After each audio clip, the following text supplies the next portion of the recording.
Hello, everybody. Can you hear me okay?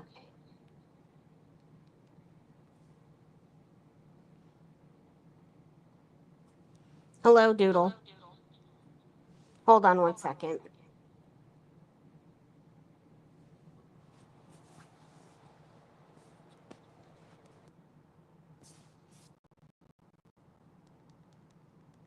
I am going to turn that down and turn this up. Doodle, can you hear me okay?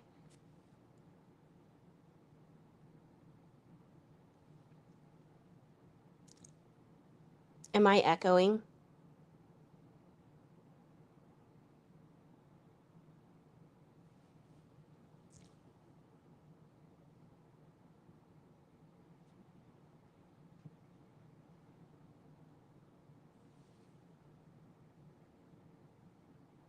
Yeah, Doodle, can you hear me?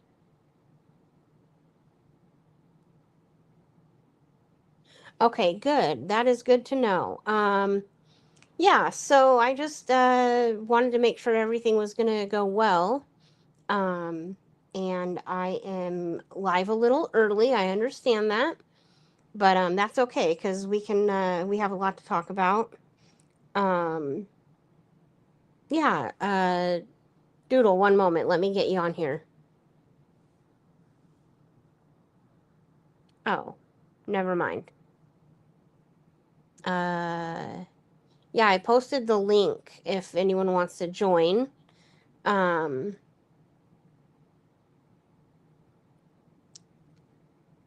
yeah, so how's everyone doing? I know it's been a while since I've been on my own channel. Um, I kind of want to. Oh, I guess I can see chat on this. So I don't even know. Huh, weird. Anyway, yeah, so welcome to anybody who is here right now. Hopefully there'll be I know there'll be more coming in. I said I wouldn't go live till 4, but just want to make sure everything's going well. Um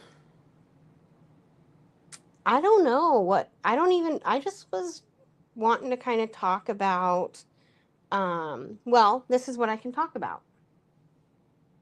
And I'll talk about it later too if I need to, but so I went on my first search for a missing person, and it was very interesting. It was the search for Tyler Goodrich, the missing guy out of. Hi, FarQ. How are you? Thank you for joining me. So I went on the search for the missing guy in Lincoln, Nebraska. Um, and it was so I know that every state has its what they call backwoods, back roads, booze cruising roads, maybe. Um, so I'm from the panhandle of Nebraska, and I mean the panhandle, like west, northwest, 40 miles from Wyoming, 40 miles from South Dakota border, and moved to Omaha, and never really thought. I mean, I know there's small places around Omaha, whatever, but I've never got like the chance to. I've always wanted to just kind of go cruise the small towns because there's a ton of small towns around, right? And when I say a small town, I mean 500 or less, okay? Or maybe 1,000 or less. So I've always wanted to do that, but have never gotten a chance to. Yes, Doodle, we did do grid searching. Um, so I've always wanted to like cruise around like this, just go on like a huge like country cruise and like cruise down to like the small towns around here, and just check them out, just like say hey Malcolm, hey Raymond, hey Dwight, hey all these towns, and keep on moving. Well, I never got to do that. Well, So Tyler Goodrich went missing on November 3rd last year and has not been seen since. And he is part of the LGBT community. He's like 6 foot, 185 pounds, red hair. You know, I believe he was in the Marines. Um, he he was in shape. Um, got in a fight with his husband. His husband called 911. He supposedly like ran out the garage door.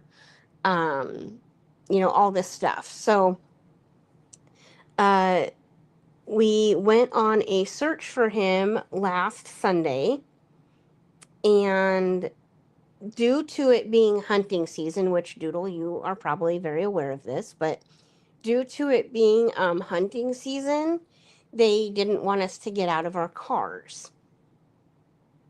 So what they did was they gave us like 20 bright orange flags, and they were brought to this area due to some tips that they were given. Couldn't really expound on it due to the integrity of the case. So they just gave us these flags, and then they had like a map. And don't they all just run out the door? Yeah.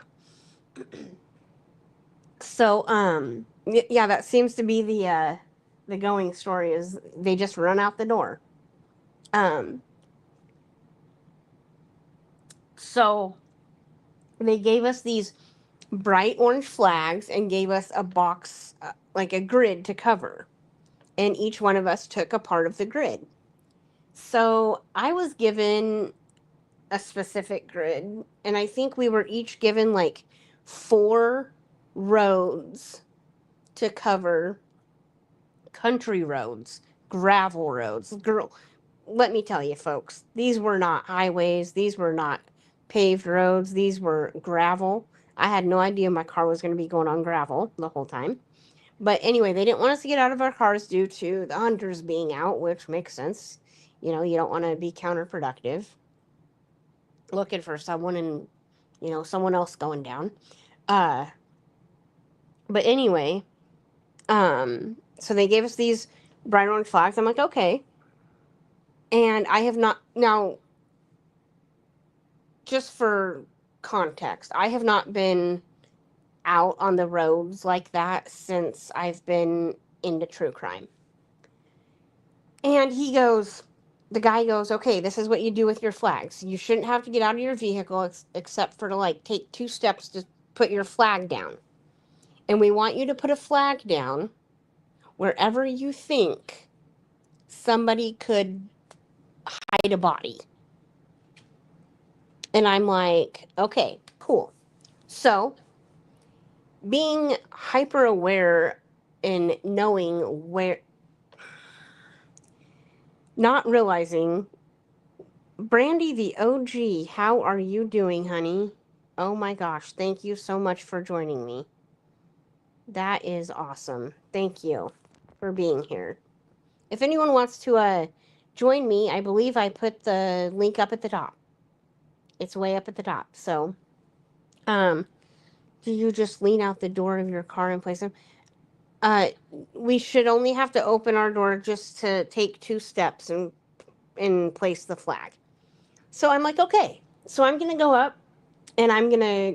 So my grid was north of where we were. We started at Pawnee State Park Recreation Area in Lincoln, and hey guys, while I'm at it, I don't know. I have got to.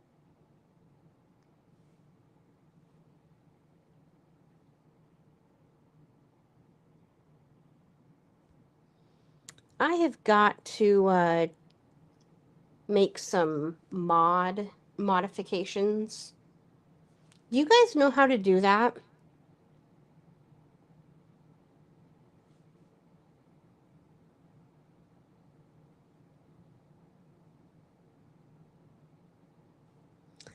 Oh. Well, I now know how to star your comments.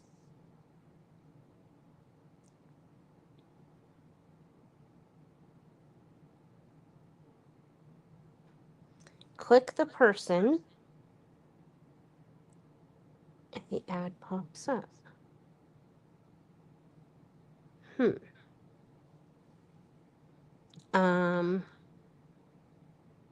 I don't know why I don't have a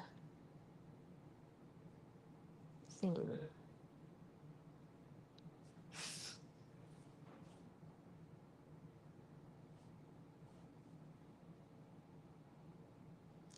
It says star comment, delete comment. I don't want to put you in timeout.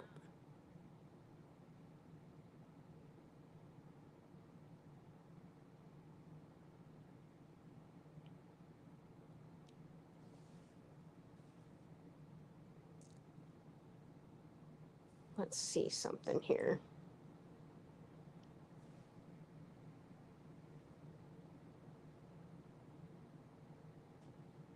I think I gotta go into settings or something.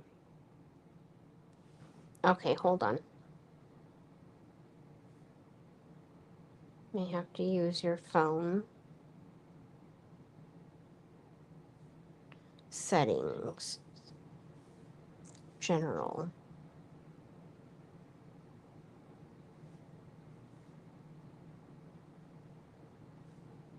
Guess. Because I do want to make some definite mod changes. Anyway, we'll figure it out.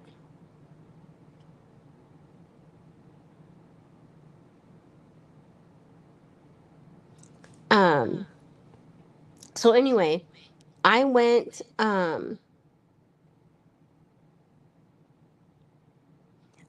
up north, which was fine because I could just take the back roads back to Omaha from Lincoln. So, and we covered 4 roads, east to west, and I want to say these country roads were like 5 miles each. And so I started down my first road, and I'm like, oh, this looks like a neat, like a place where a body could be, whatever, put. So I put my flag down. I drove another 100 feet. I'm like, this could be a place. You guys, now that I'm like hyper aware of this stuff, I could have put all 20 of my flags within a half a mile. Because there's so many creeks, ditches, ravines, bodies of water, just random bodies of water, like out in the countries, like there's a lot of like abandoned old buildings, houses, barns. I mean, I guess I never, before I got into all this, I never really like thought of all that. But now I was like, I texted the guy. I said, listen, I could have put all 20 of my flags out in a half a mile. So then I was like, okay, now I really got to be kind of like picky about where I'm putting my flags here. But I did put my flags in bodies of like near bodies of water, like where land was that had a body of water. I don't know if we could go on private property, but there's a lot of private property that, you know, it could be. Um, I just don't know. I just don't know. And it's all these, you know, it's, you know, like we say with Sebastian, maybe some hunters will find something, or not just with Sebastian, but with anybody.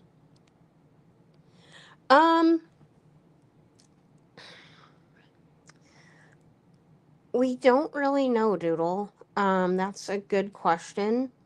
They say that if he would have taken his own life, that he should and could be, like, would more than likely be found by now.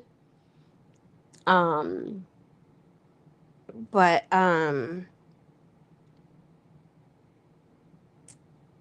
there's speculation of the husband, but not enough for me. But there are suspicious things. Yeah, he supposedly left on foot. They have a Ring doorbell camera, but they gave that footage to experts and they can't tell if it's him or not. But it does match up with the timeline that his husband said he heard the garage door open, and from that time to the time that the person was seen running out the garage door.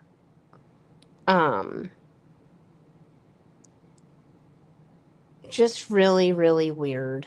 The only suspicious thing is that the husband's parents own land and they won't let them search their land. And I don't know, I guess they should get a warrant for that. But I don't know what the situation is. And the only other suspicious thing is the husband, I guess, won't let the kids, they adopted 2 boys, and I guess the husband won't let the kids see Tyler's parents, which is also kind of odd. But Marshall, the husband, has, I mean, there's no, sign of a crime happening. He just went missing because he supposedly ran out the door. No, he did not have his phone with him. He did have I want to say his keys, his wallet, his phone were left, but he did have on like a little Fitbit. But also, fingers were being pointed at Marshall and in the beginning, and so Marshall was speaking with law enforcement, and then he lawyered up and stopped talking to law enforcement, and then law enforcement came out and said that he stopped being cooperative. The only thing he did to be cooperative is he lawyered up, which was for his own safety. I don't blame him. Then they said he needs to take a polygraph. So he took a polygraph. He passed it. Now they want him to take another polygraph. Like, what gives, guys? That is strange. Yes, Far. That is strange. I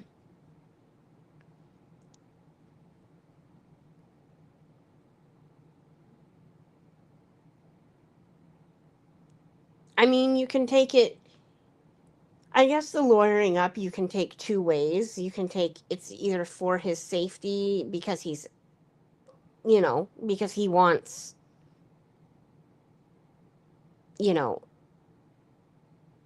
for his innocence, or for, or because he's got something to do with it. I don't know. But really strange. But yeah, went on the search for him. Eyes wide open. Oh. Doodle, doodle, doodle. Please add to the stage. Hello. Hi, How are you? I'm good. I just have a few questions because that's crazy. So Mm-hmm. he will not let them search his family property, you said? Yeah, his parents won't let them search their property. That is a huge red flag. It is. I And agree. so the husband took the polygraph, and And so he is passed it. cooperating that way. But is there any kind of reason why he won't let his husband's parents see their children? Is what now? Their children? How the other grandparents can't see the children? What is that about? I don't know. Hmm. Um, I don't know if his lawyer has told him, not to participate in any of the searches, but he hasn't been in any of the searches. Um, and when asked why, he just says that he has to be there for the kids and that he wants the kids to, you know, have as normal as possible and he wants the kids to be safe and I don't know. Hmm. And how old was he? I believe Tyler, I believe he was like 35 Any at the past time. mental, any kind of past mental issues? I don't believe so.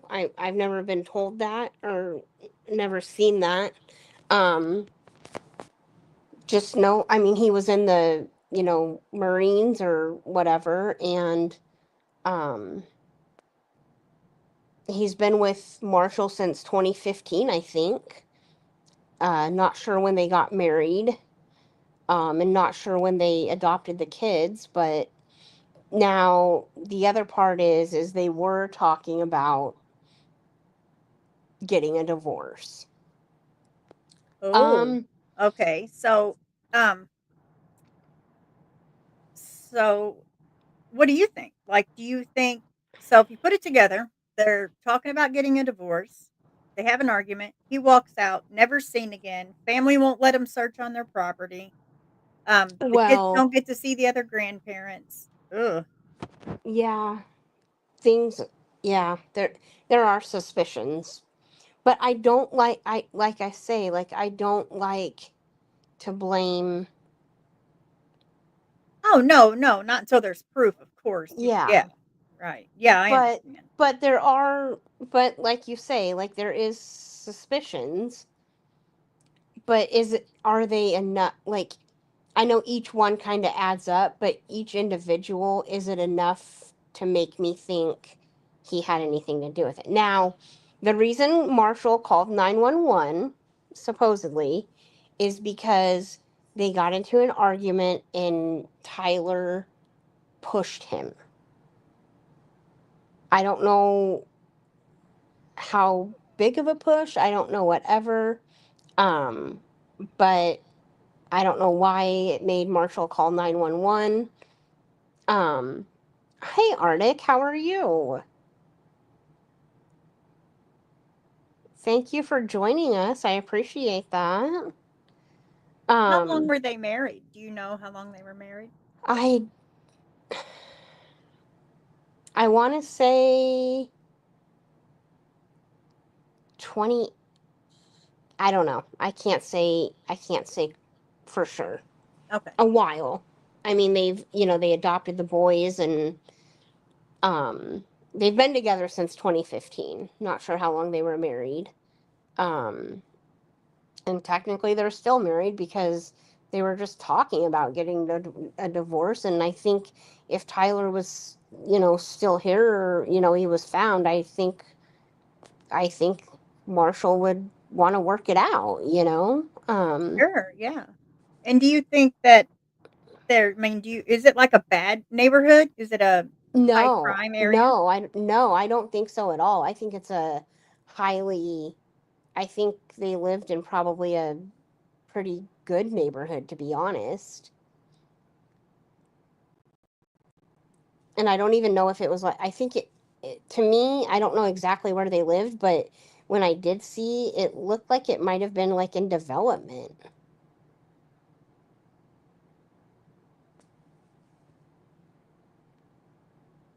So like not fully developed, but because it looked like it was like a road, not a street, but a road that he went running on. I could be wrong though. Oh, Did we lose Doodle?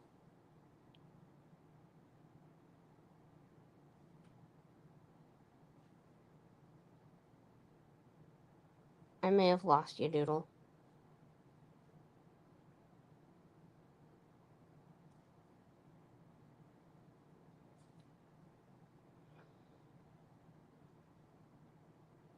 But yeah,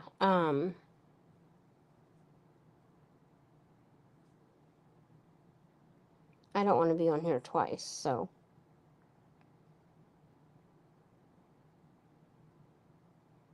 Oh, okay. Yeah. You can just come back up whenever you get back on, Doodle. And if anybody else wants to join, I have the link up at the top, so. Yeah, so that is the story of my search for Tyler. It was very interesting. I, as I say, found out quite a bit. Well, just kind of confirmed a lot that, in the country, um,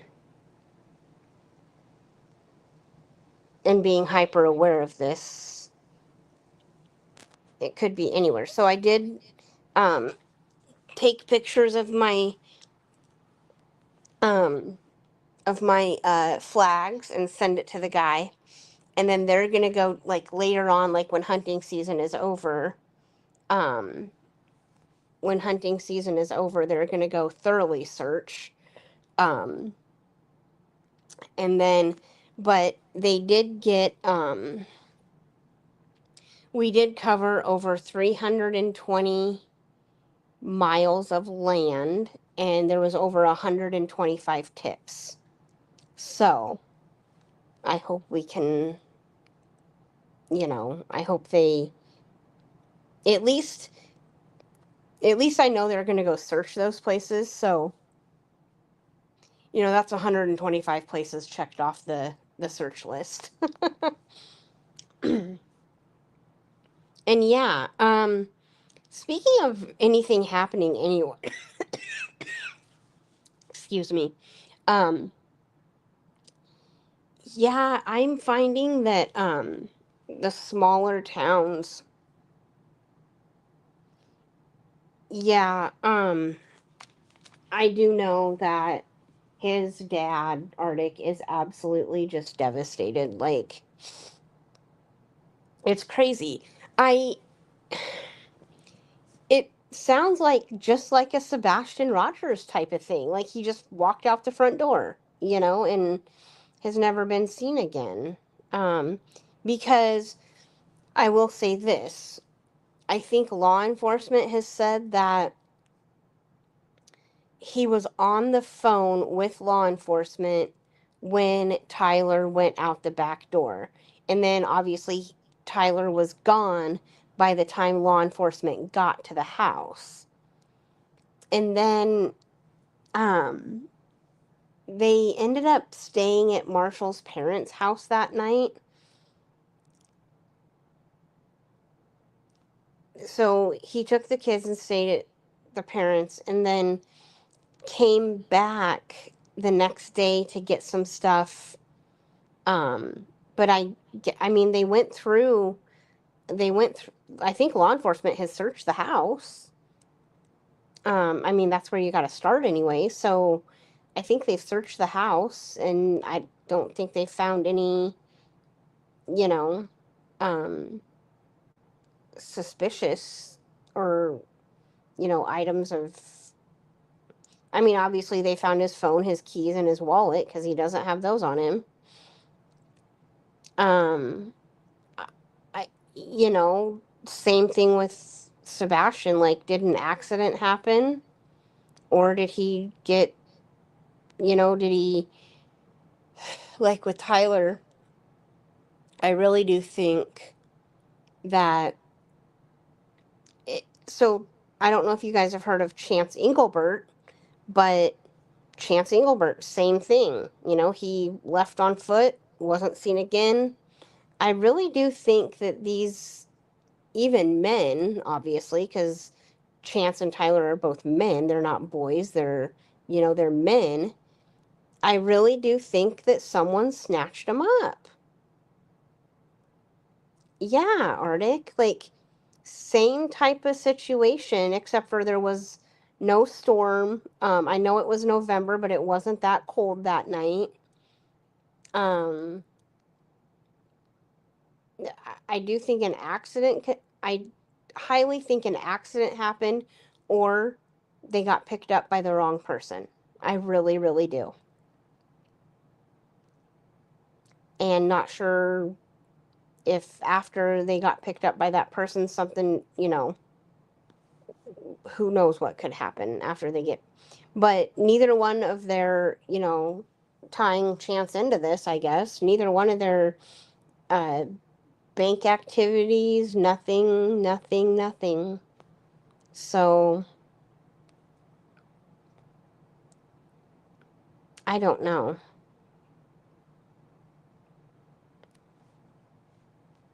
Yeah,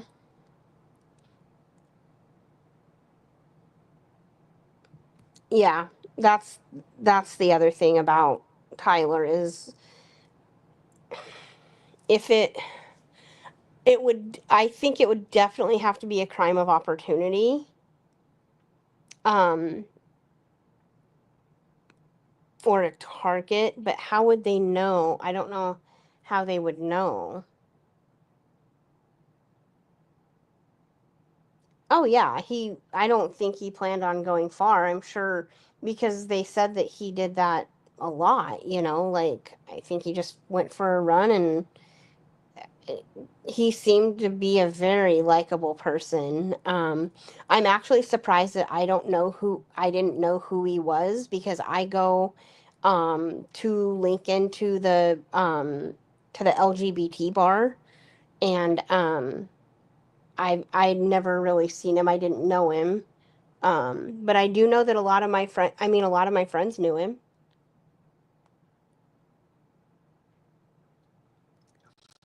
Not sure how much he frequented the bar or, whatever, but I do know that I have friends in common with him,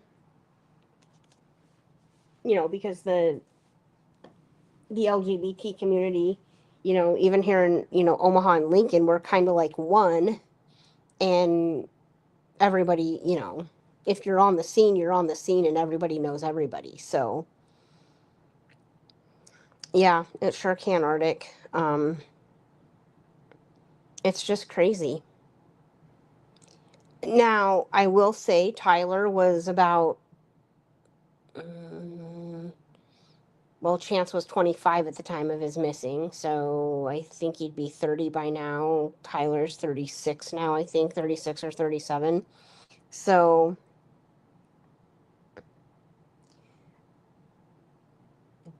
we have, what time was it he left home?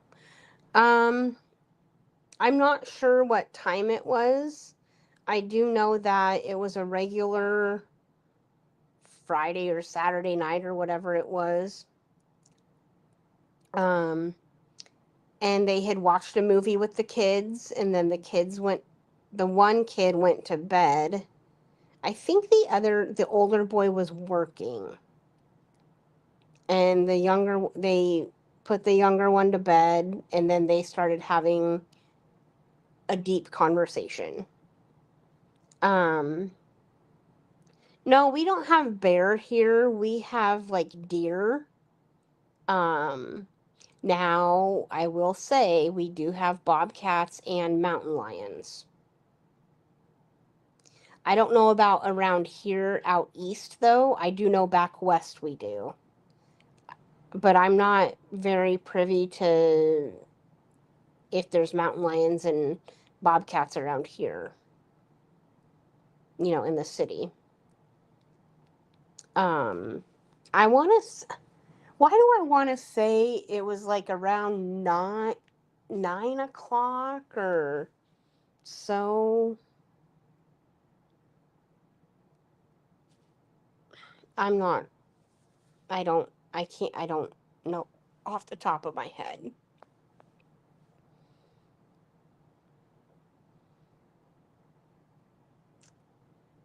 Hi, Real Gone Gonzo. How are you? It's good to see you.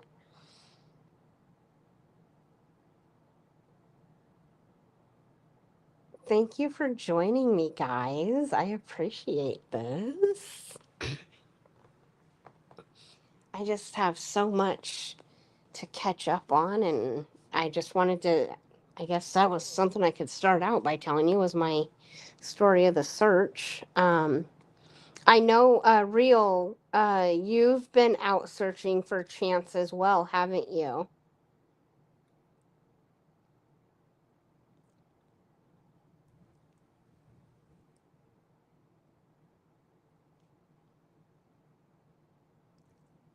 Give a shout out to the Real Gone Gonzo. I know he does a lot of boots on the ground, so we thank you for that. Because to me, like in Tyler's case, that's the only way this.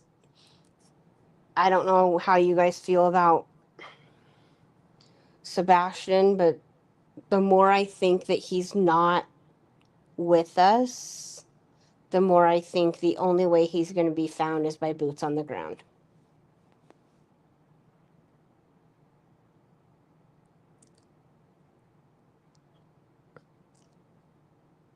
Um, yeah, because you can't see what's in the bushes. You know what I mean? You gotta go dig through it. But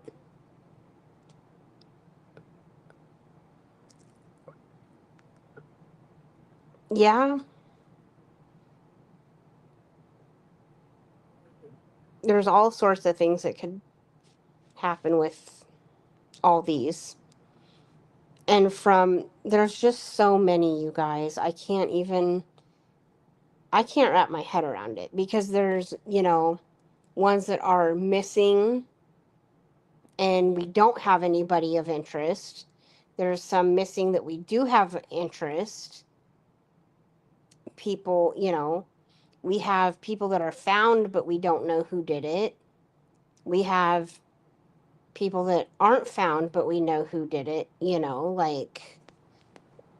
there's no body cases and literally no body cases.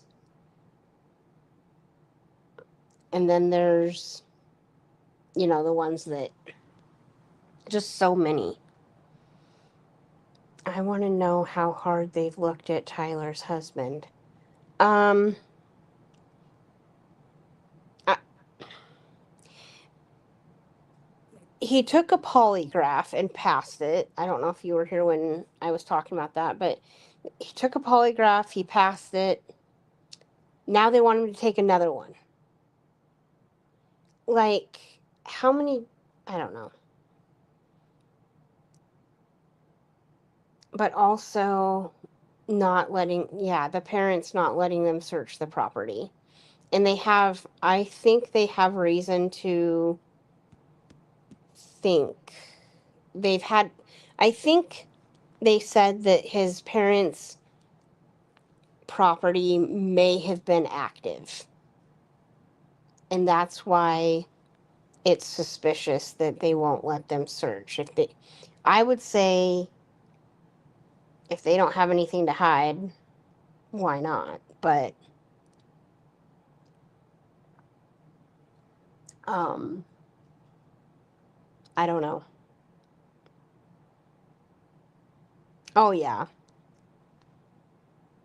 And that's what I'm saying is I think they need to get a warrant for it, but I don't know why they haven't, is the question. Yeah.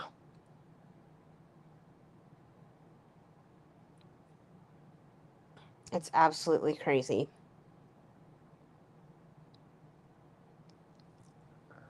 So that is the situation on Tyler, I guess.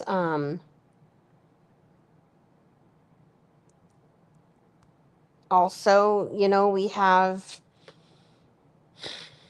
the missing autistic kid here in Omaha. It's been missing for over 3 years. No sign of him. Well, I shouldn't say that. The sign that we have of him is his umbrella.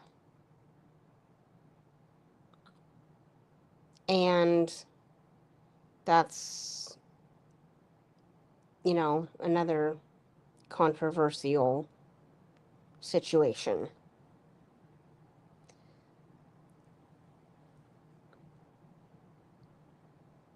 I do think that I don't know who was responsible. I mean, he was at school at the time. Should have been watched.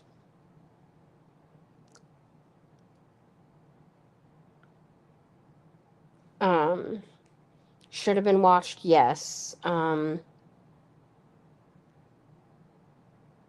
Yeah.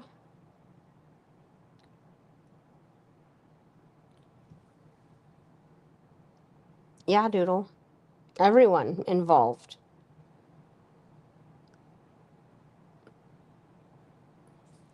I I think I do too, Arctic. I completely agree. Um, because it did happen during school hours, so let's just be real. Um,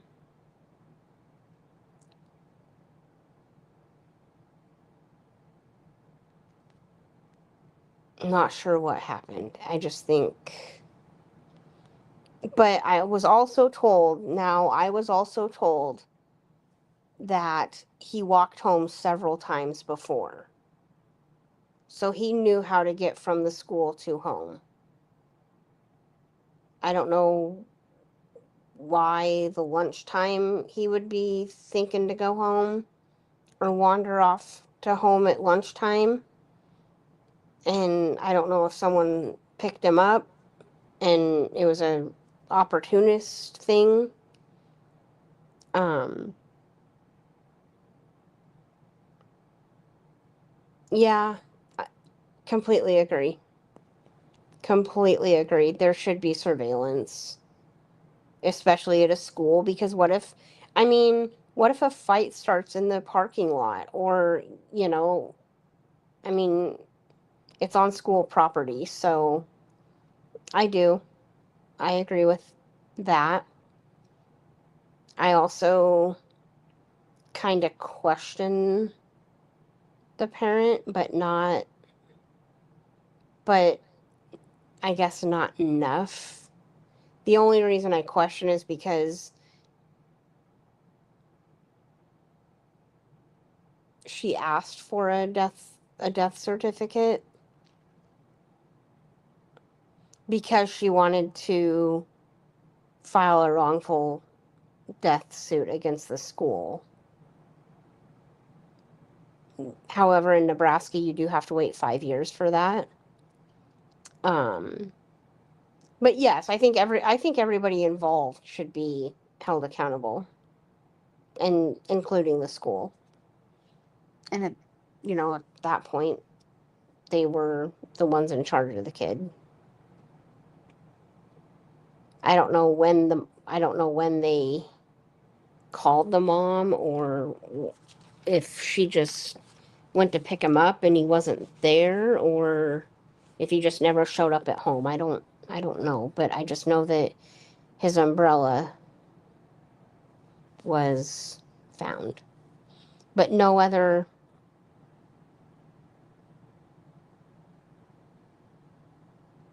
yeah. Um but no other sign of him, like no backpack, no, you know, school supplies. I don't know.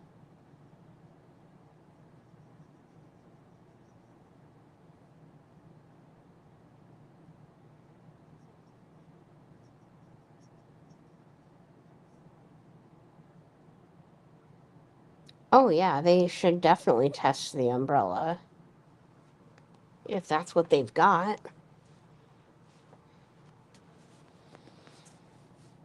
But yeah, that is I, you know, as I've said before and I'll say again, I look for him all the time.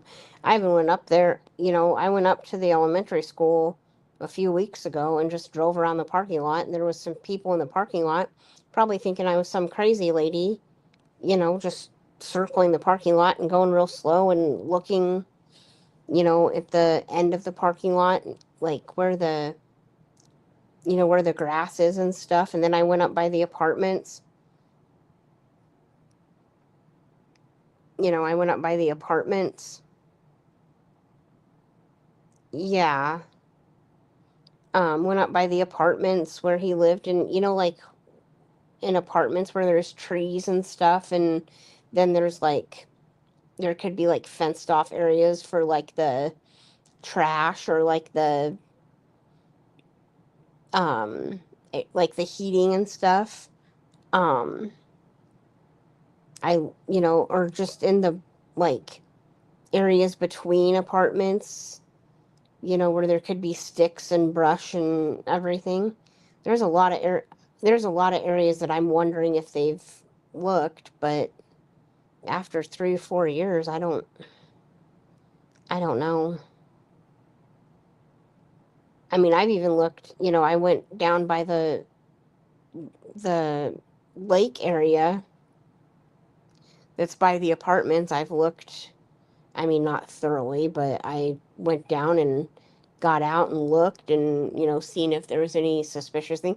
And if I'm like driving on the road and like see any, um, like anything like a blanket or a tarp or, anything that wasn't there before, I will turn around and see if it's just that. Like, if it's just a random, blanket or, you know, piece of clothing or whatever. I mean, make sure nothing's under it.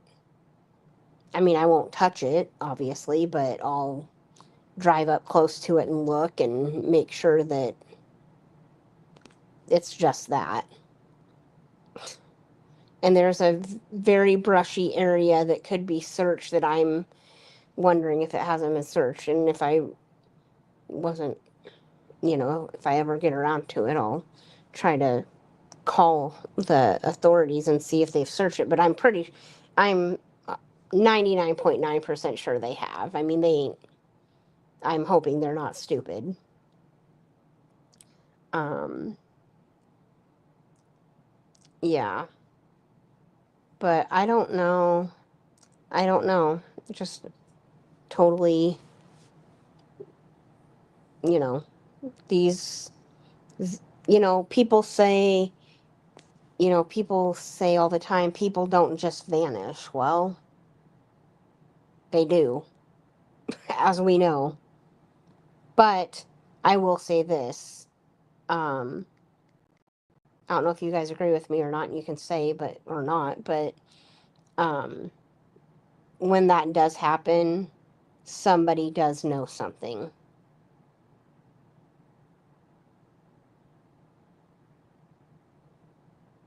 Unless they, like the question is with Tyler, like, did he take his own life? I don't think Tyler was headed down that road, though. I don't think he was in that mind state, but we don't know because he ain't here. So we don't know. Um,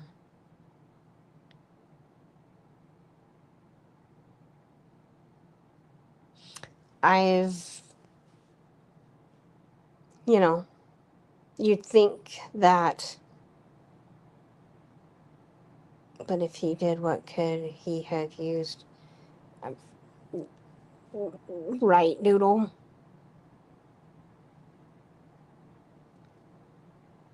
But if he drowned himself in water, then you would think they would find him when they search the water. But like Caleb Harris, like, found wasn't he found in like a drainage ditch or a drain pipe or something of the sort?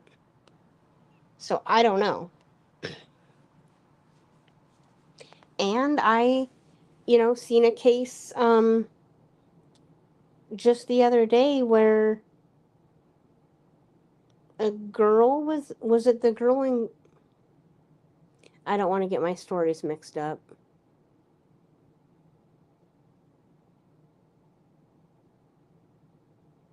Yes, I do believe it was. I don't know if you guys have heard of Alicia DeBolt out of Great Bend, Kansas.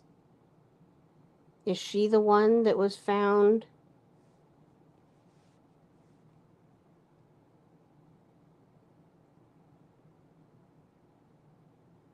I think somebody was found in a drain in a. I don't know if it was Alicia, but I'm thinking it was because that's the recent one that I've heard about.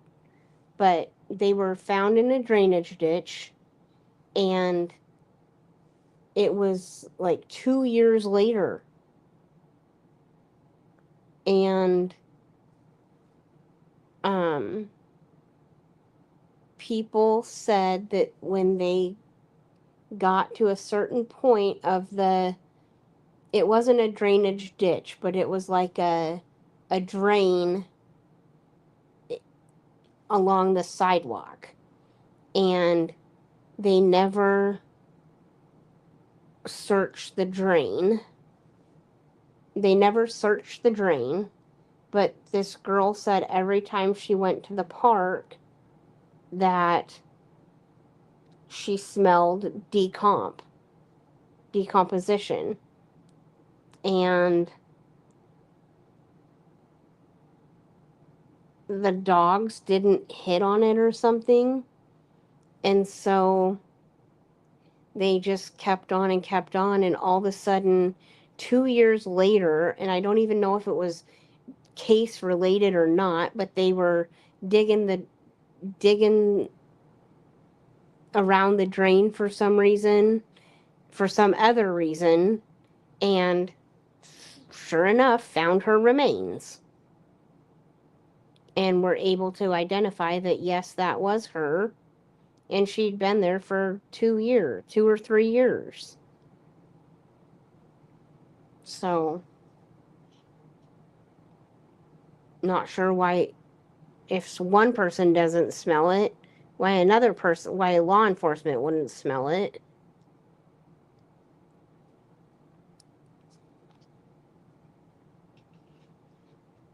Um,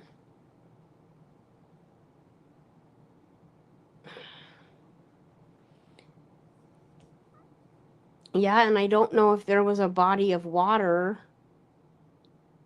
Hi, Scott. Good to see you. Thank you for coming in. Yeah.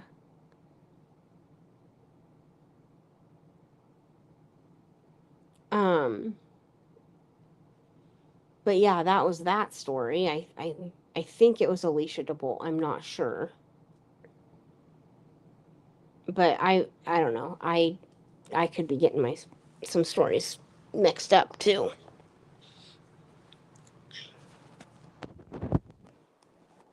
Um,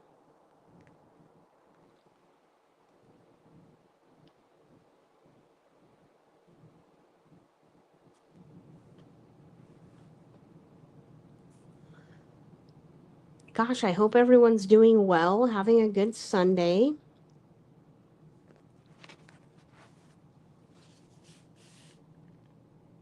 I guess I didn't have really a direction I wanted to go. I do know oh shoot. Okay. I do know that if somebody else comes in, we'll be talking about another case. Might not be coming in for a few minutes, though. I don't know. I hope they come in, but if they don't, we'll talk about it later. Um,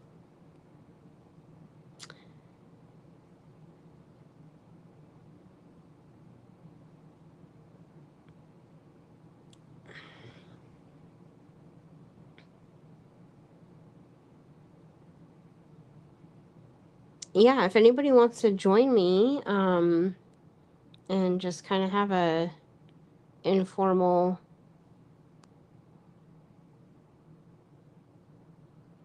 discussion,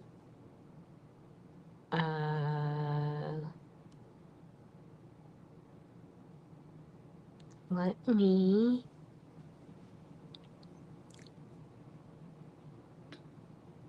Yeah, not sure if Real Gone Gonzo is still in here, but as I say, shout out for doing boots on the ground.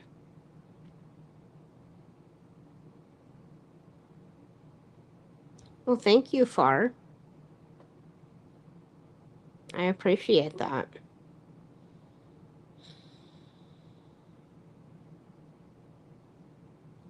It's just absolutely mind blowing.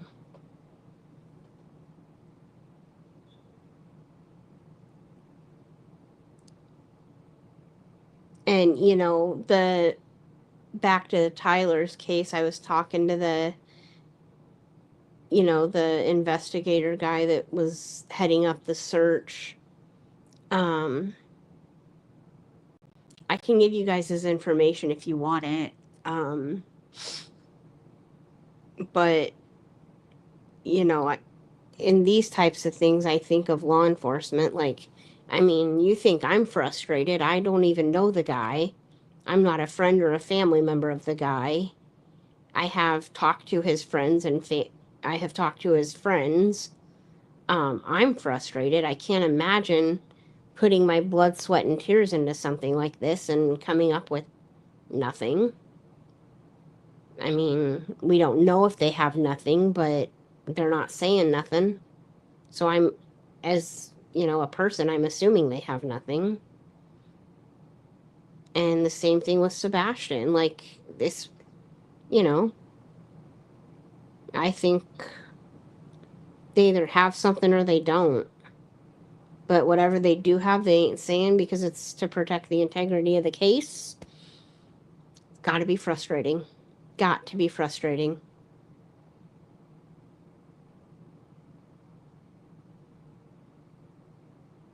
But then, like we were talking earlier, Doodle, on the other side of things, there's law enforcement failure.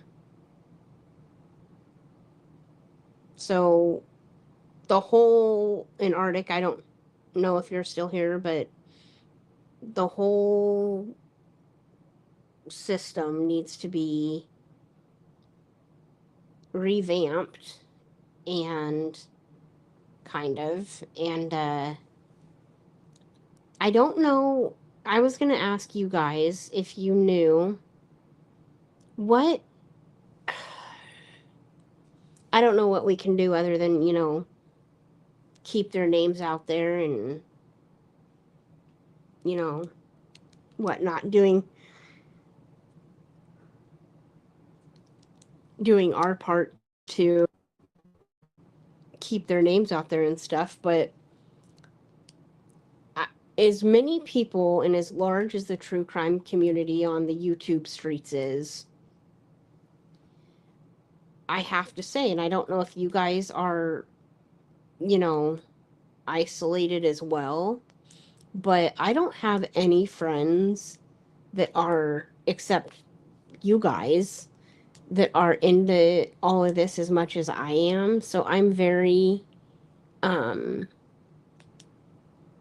isolated about this. I mean, I do talk about it whenever I have a chance to with my friends, but they don't go home and listen to all the information about stuff, and they don't, they've got other things to do. They have other hobbies.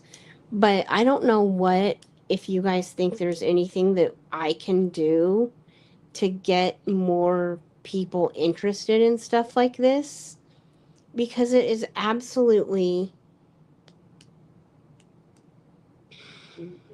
it's just, it's like the elephant in the room, like, hey, like, nobody talks about Ryan anymore. you know, they might have talked about it a little bit, but also people just like to not watch stuff and not hear about this stuff because it is very hard. Um, how I've been able to deal with it, I have no idea because, you know, I have always, oh my gosh. Um, I guess I eased myself into it. And there are cases that I was, you know, that some are worse than others. Some are harder to hear than others. But we hear so much of it all the time.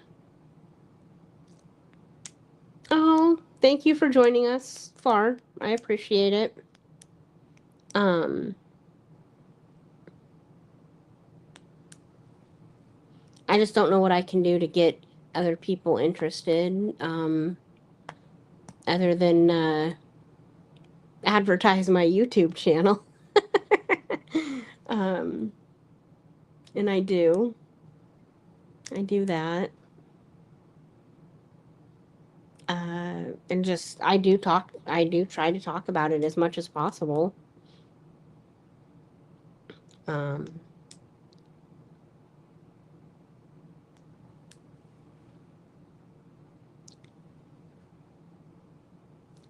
yeah. Yeah, Doodle, I don't know if you're still with me, but is that Emma Baum case? Is that out of Indiana as well?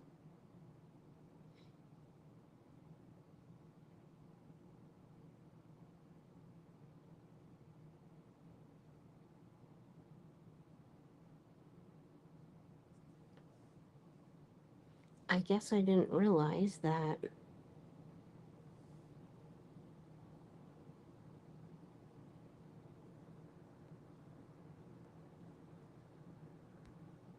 Let me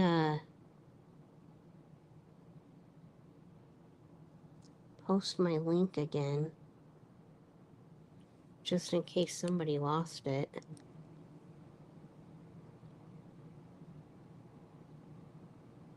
Yeah, Emma's out of Gary, Indiana, right?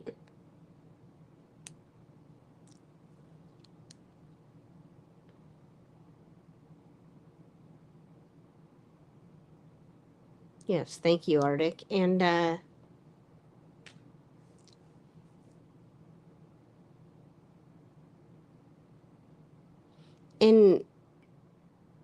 did they say Gary is about 70,000 people?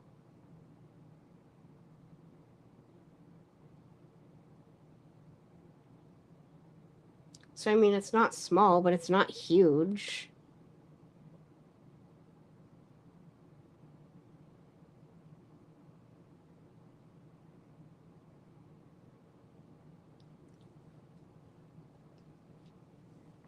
Um,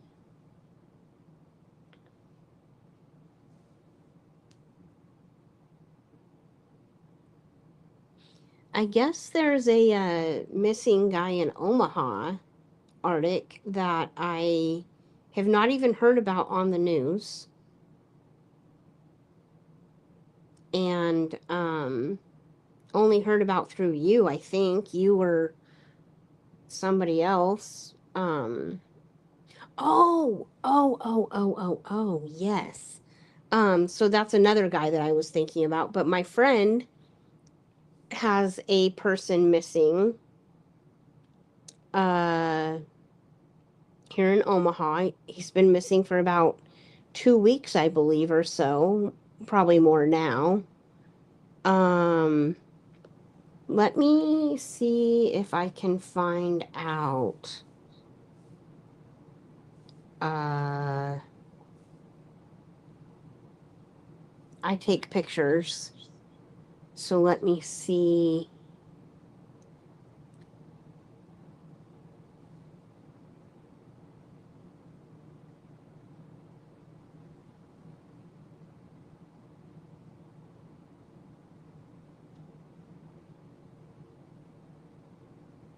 Vladik. Oh.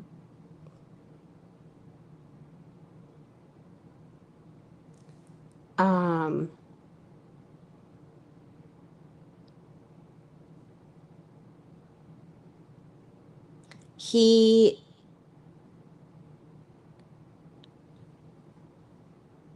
Yeah, I heard about that. And are they thinking that, I mean, it's very similar, so wondering if somebody's not, so many questions. Um let me see.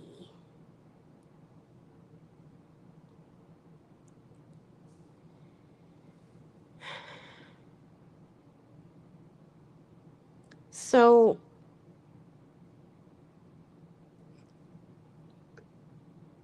there's also, this is another case that has recently come up. A 77-year-old Oklahoma man was arrested Monday for the murder of Mary Kay Heath, who was found dead in a roadside ditch near Wahoo, Nebraska, which is, Wahoo is like, one of those small towns, probably 500 to 20, probably 2,000 or so people. I don't know, very small. Found dead in a ditch near Wahoo in 1969. Oh, and she was a teenager. Arrest made in 55-year-old case of Wahoo teen stabbed to death. 77-year-old Oklahoma man. So that's interesting. But this guy that's missing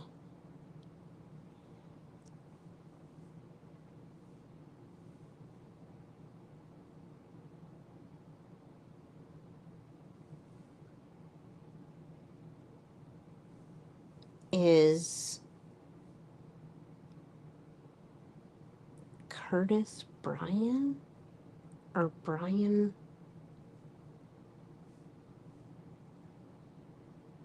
Yes, his name is Brian Curtis.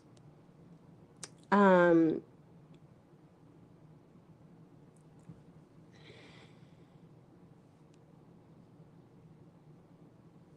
no.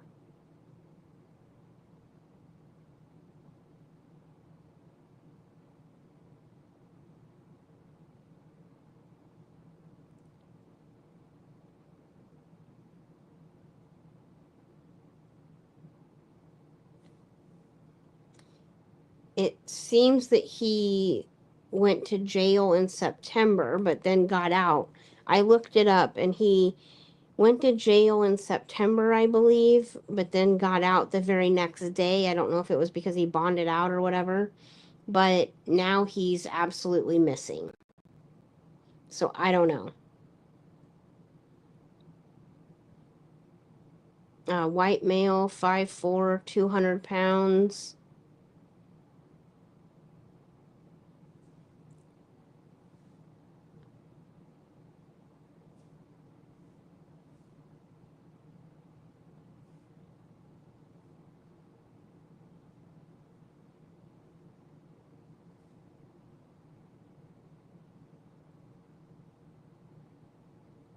Yeah.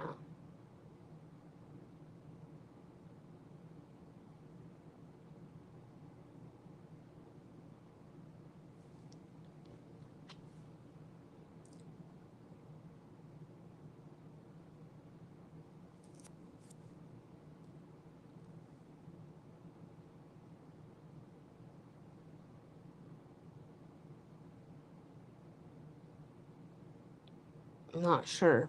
Not a lot of info on it.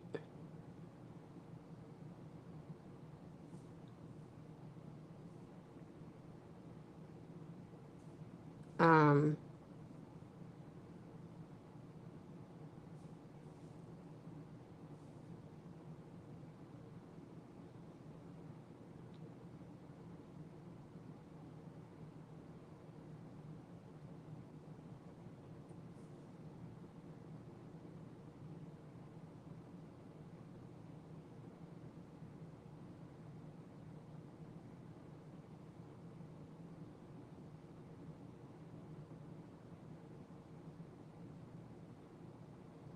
Then we just have thieves.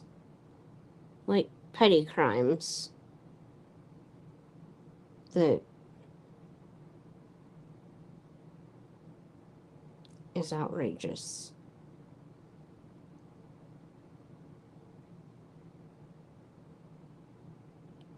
I'll have to get the name of the person that my friend said was also missing, but they found the remains. But yeah, Brian.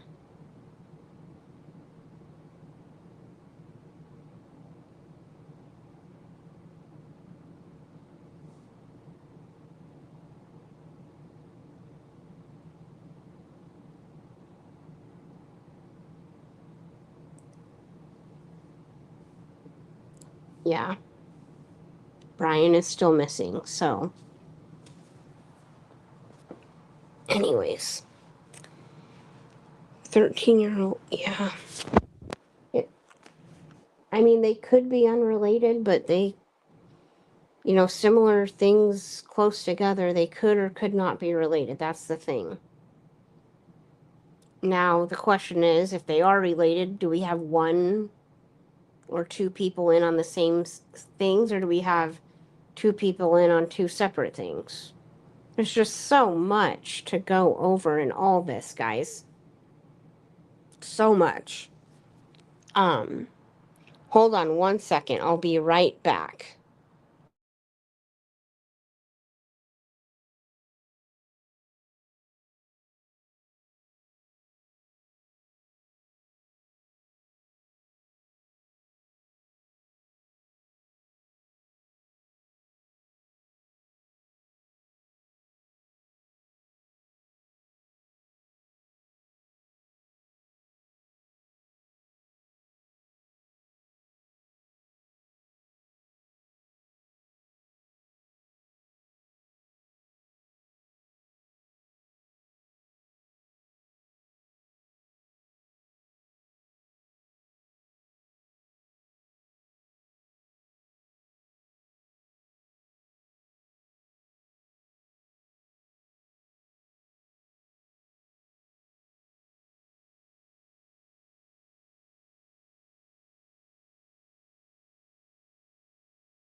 All right, I'm back. Sorry, folks.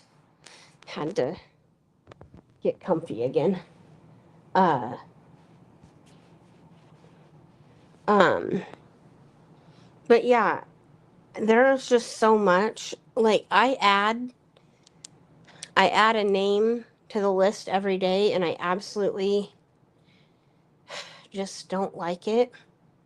Hate adding names to the list of situations. It's heartbreaking. Um, but it needs to get out there, and I don't know, Arctic, I don't know if you're still with me, but I was going to ask you, I don't know if you want to come up or not, but if you do, you can definitely do that. But how do you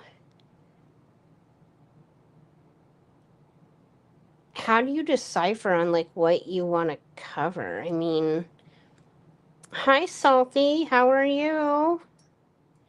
I mean, because to me it's just like overwhelming on what to cover, and um just undecided, like Owl on the Prowl, hello. Thank you for joining me, you guys.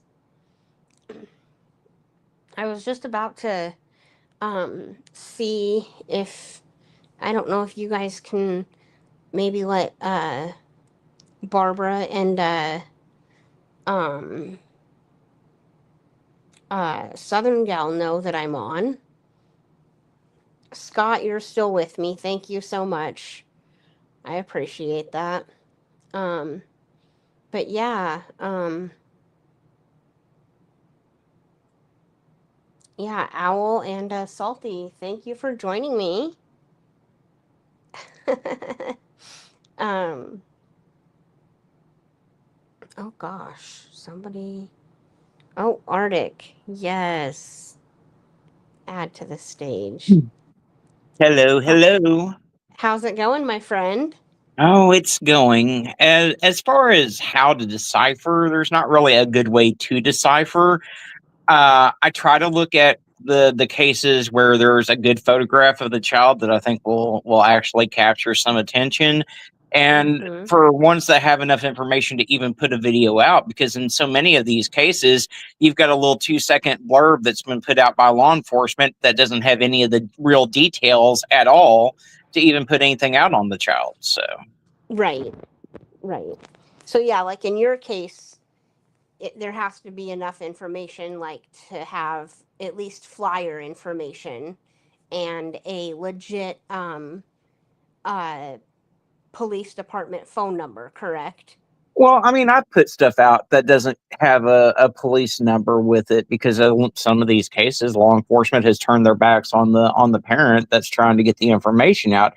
But Right. like, if there's just no information out, you can't do a video on it. I'll still try to post them with what limited information is there to my community page. But as Yeah. far as to do even a short, I need basic information like height, weight, hair, and eye color. Yeah. Yeah. And yeah, and I don't know why, but like I went on the Nebraska Missing Persons website and I found a whole bunch more of but I tried to go on the website again today and yesterday and I can't get the images anymore on them. So I don't know if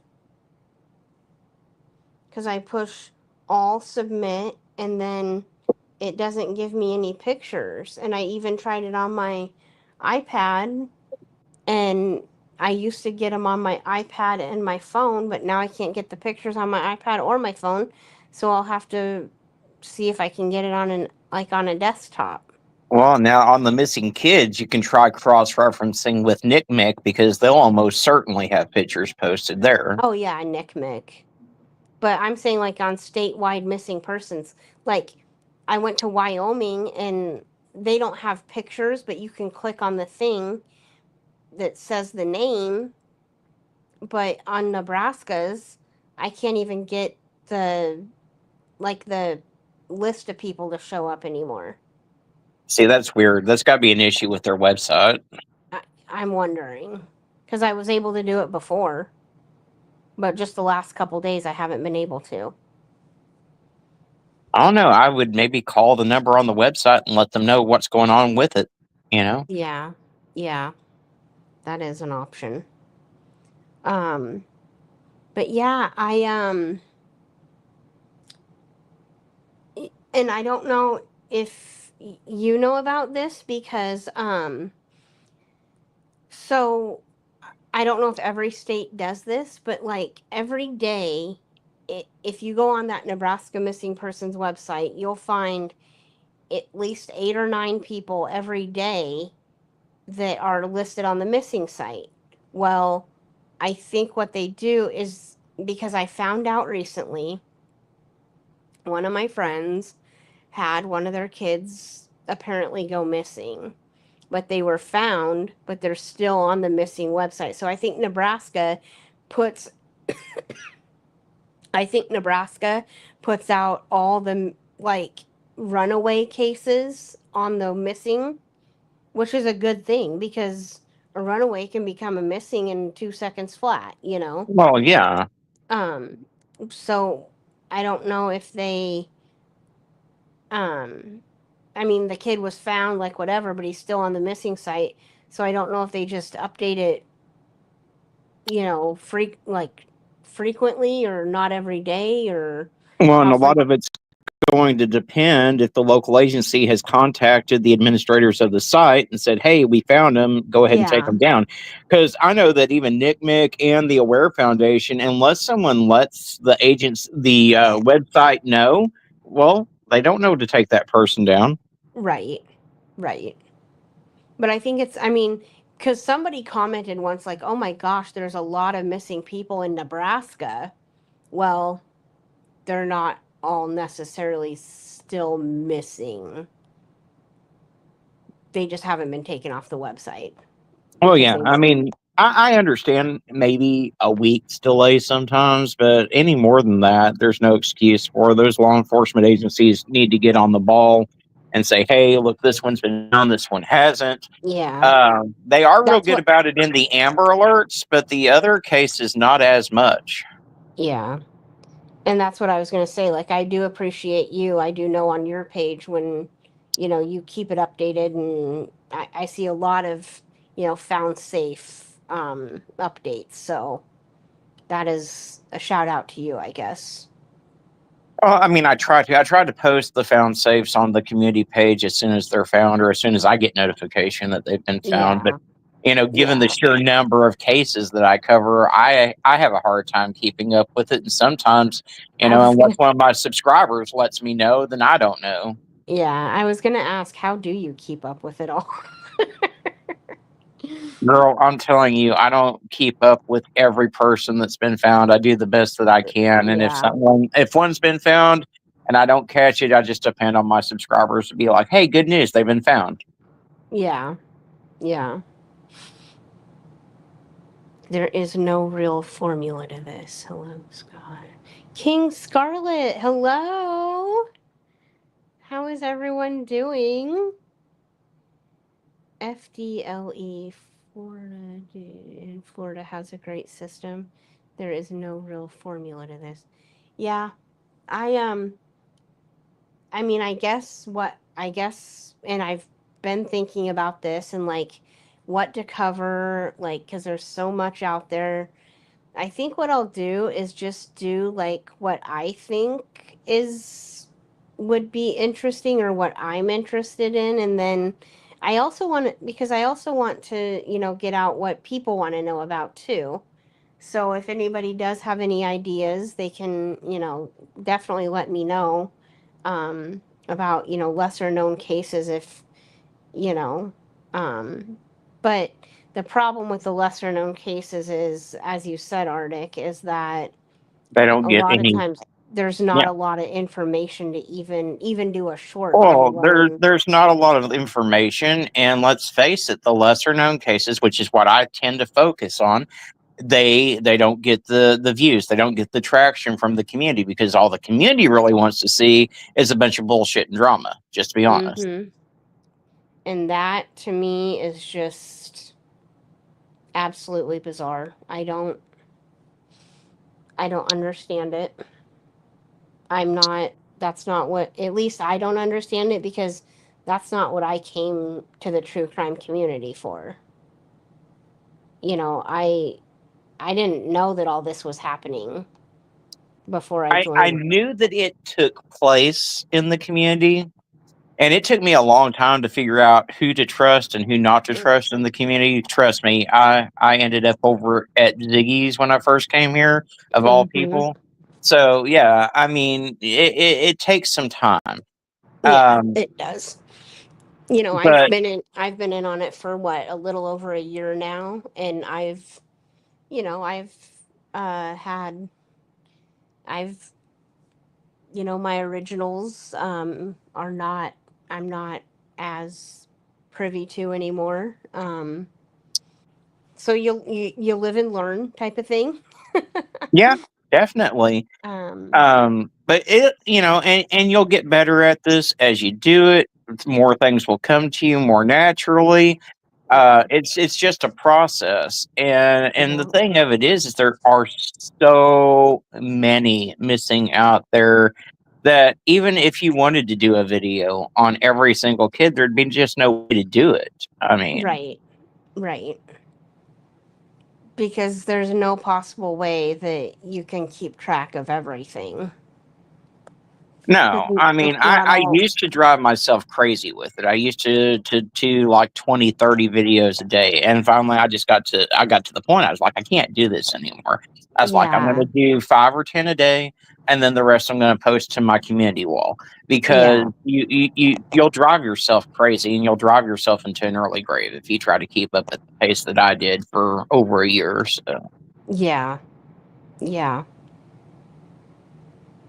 Because, and I was thinking about like, I was wondering, like, hey, like, if I'm ever lacking content, which I never will be, but I could, like, if anyone's ever wondering about missing people, like, all you got to do is go to Arctic's page and you'll find it.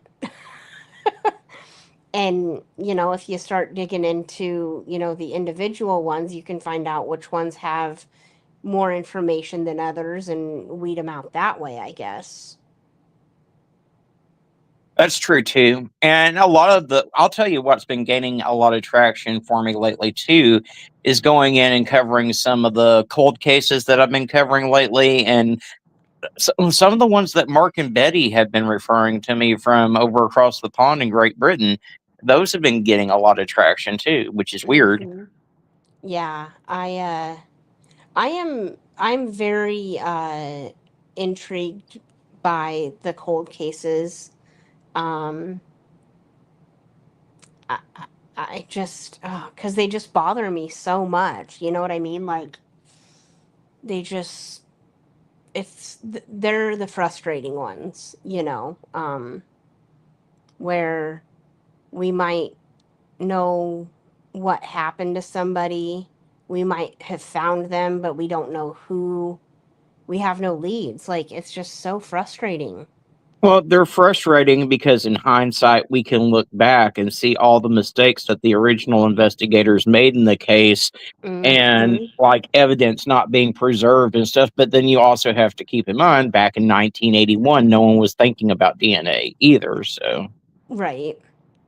Well, and then like, I mean, even like with, the case here in Omaha, where the lady that, if it wasn't for those two officers that took over and started looking at the case, you know, from the beginning and said, hey, um, let's, search the car or whatever, come to find out that there was massive amount of blood stains on the they ripped out the seat, the passenger seat, I believe, and found a massive blood stain, and then come to find out that the lady's fingerprint was on one of the, like those little like Altoid things or whatever. mm-hmm, The mm-hmm. fingerprint, they found a single fingerprint on the Altoid or whatever, the can.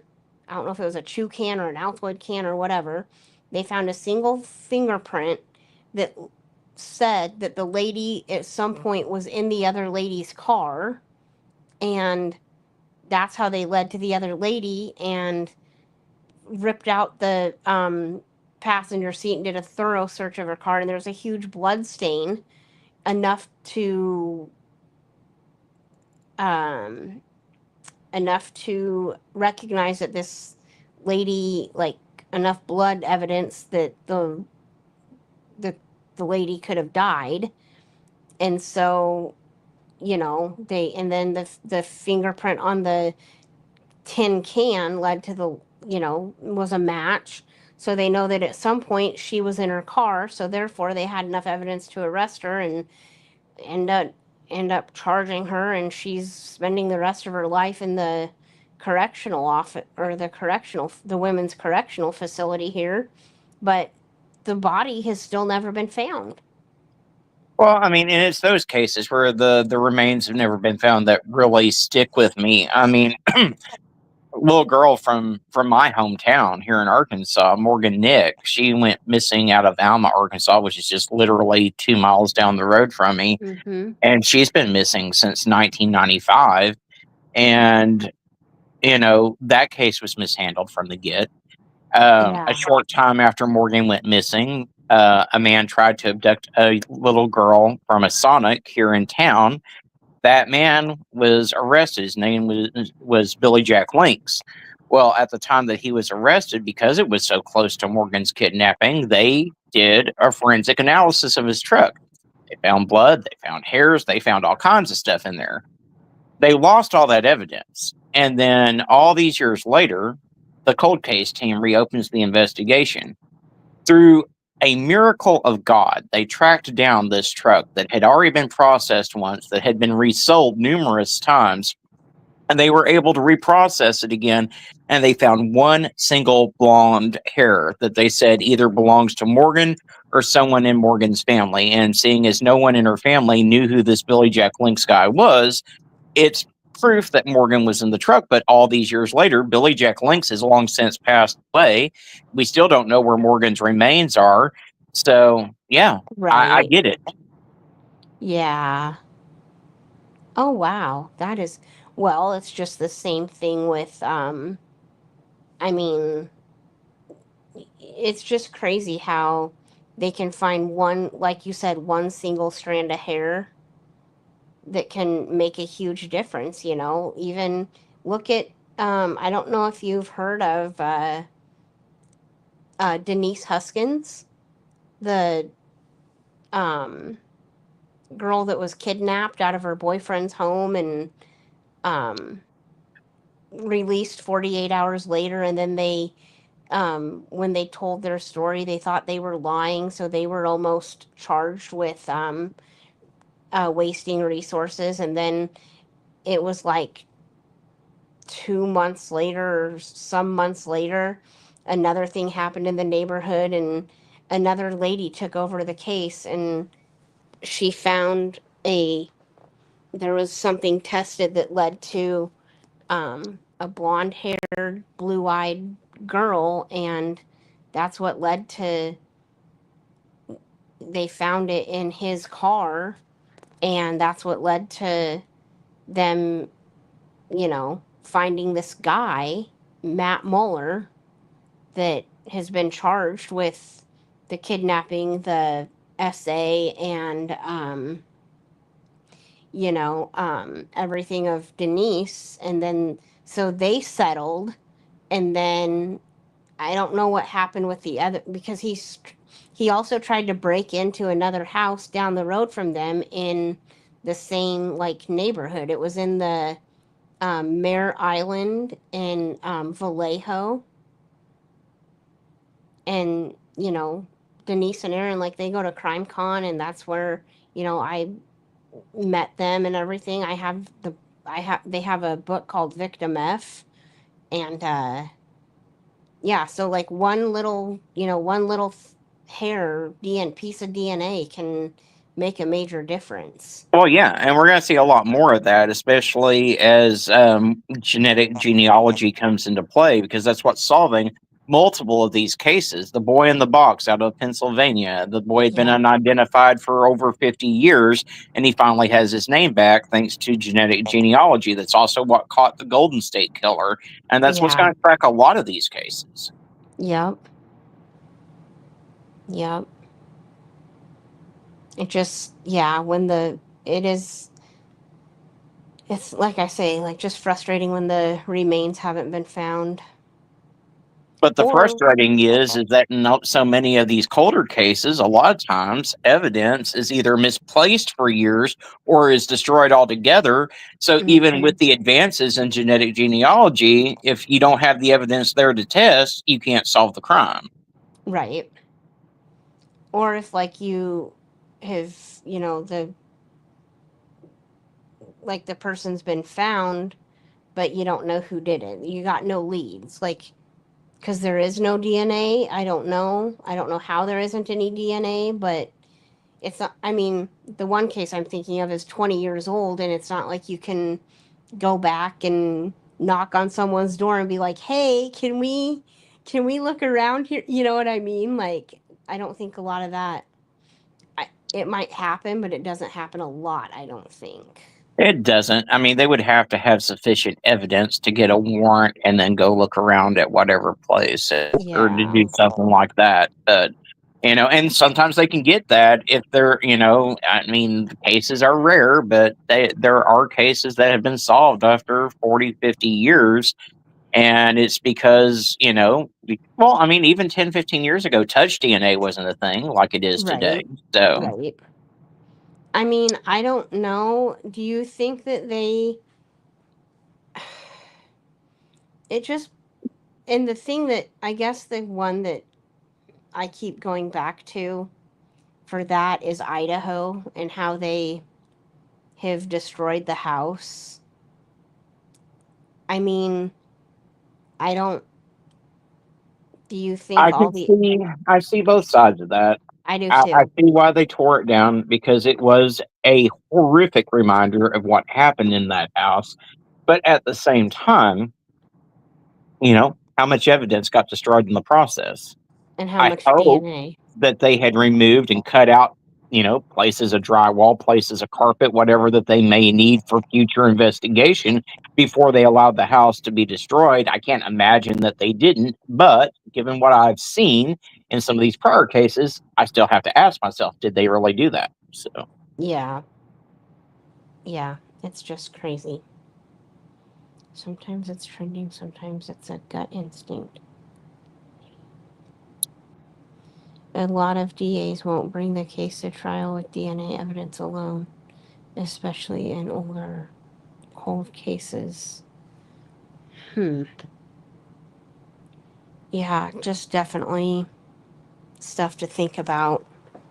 Um, and, I, with the advancements of, the DNA testing and stuff, people got to be a lot smarter, I guess. And they're not going to get away with it.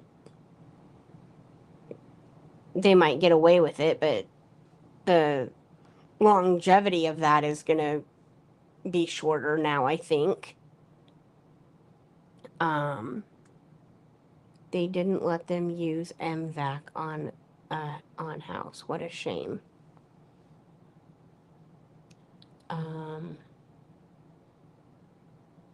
yeah, because it's mind-boggling to me in Idaho that there was no other DNA. I'm, down the middle on that case because of that. well, and the problem is like in these 30 and 40-year-old cases, they ultimately do end up getting away with it, so to speak, because by the time that they're found to be guilty, they've already lived their lives and passed on. And unfortunately, so many of the family members usually have passed on and don't ever get to see any real closure or justice. So, Right. Yeah. Um, I don't know. And there's so much. Like, and then, like, one case that I'm going to cover soon. I don't know if you've ever heard of Mytrice Richardson. name sounds real familiar. Um, she was, it was out in California. Yeah. LA, I believe. And out in California, she decided to go. She usually went, I don't know if she's the one that usually went with her grandma, but she didn't go with her grandma, said she was going to go somewhere else that night, and she went to like a high class restaurant and ended up not having the money to pay for her meal, but was like kind of mingling with a group of people. Mm-hmm. And she told the people that the group of people said that they would pay for her. Well, they didn't pay for her, so she didn't have the money. So she tried to call her grandma or something, or her mom, maybe her grandma, I think. And couldn't get a hold of him. So they arrested her. She was acting off, like she was having like maybe a psychotic break or something. And she was acting off. So they had her arrested. Um Somehow her mom, she called her mom, and her mom said, like they said they were taking her to the station, and her mom told them that she would be able to come pick her up, or bond her out or whatever in the morning, but in the meantime, please do not release her. So they said they wouldn't. They said they'd keep her and make sure she was safe and everything. And she said, I will be there tomorrow to come find out what's going on and get her. Okay. Well, an hour after that, apparently she got released in the middle of nowhere. When they told her mother that they wouldn't do it, and they did it anyways. And she was so her mom went to get her, and they said, oh, we released her. And her mom's like, you guys told me you wouldn't do that. And that was like, 6-7 hours ago. You said you weren't going to do that, and then you do it. So she hadn't been found for 11 months. And then all of a sudden, they find her 11 months later. But now they don't know who did it. It's crazy. It's crazy. Yeah. I mean, and a lot of it boils down to just incompetent law enforcement. I'm sorry. I mean, I have the greatest respect in the world for law enforcement that puts on their uniform every day and goes out and does their jobs the right way. But when they drop the ball in these missing cases like that one, where they just flat out say they're not going to do something and then they go ahead and do it anyway, no, I don't have any respect for that. No, it's like I don't understand it. And it's just like you say, like I have respect for law enforcement, but not when they're negligent like that. Like it's got to be revamped. And it's not like LA isn't a small area either. So, and I think I want to say this was like in a pretty like well off place, because the restaurant that she went to was like Jared, I don't know what it was called, but it was a high end restaurant. But they said she was, I mean, if someone is called in because they're acting off, and wouldn't you want to keep them until they are released to somebody in good hands? I mean, you don't want to just I mean, drop them off in the middle of the road like they did. it's a sticky situation because they are an adult. If they haven't committed an actual crime, if they didn't actually dine and dash, you can't really hold them against their will unless Right. you can get a court order to hold them for 24 hours for their own well-being, which it doesn't sound like they bothered to even try to do that in her particular case. So No, I don't think. I think they were just. I don't know if they just told the mom that to make her happy and shut her up so she wouldn't be calling again, because she did call twice. And I don't know if they just said that to shut her up and have her not call again, but when she went to get her, she was not there. Well, hello, Mo and Co. Thank you for joining me. I appreciate that. How are you doing?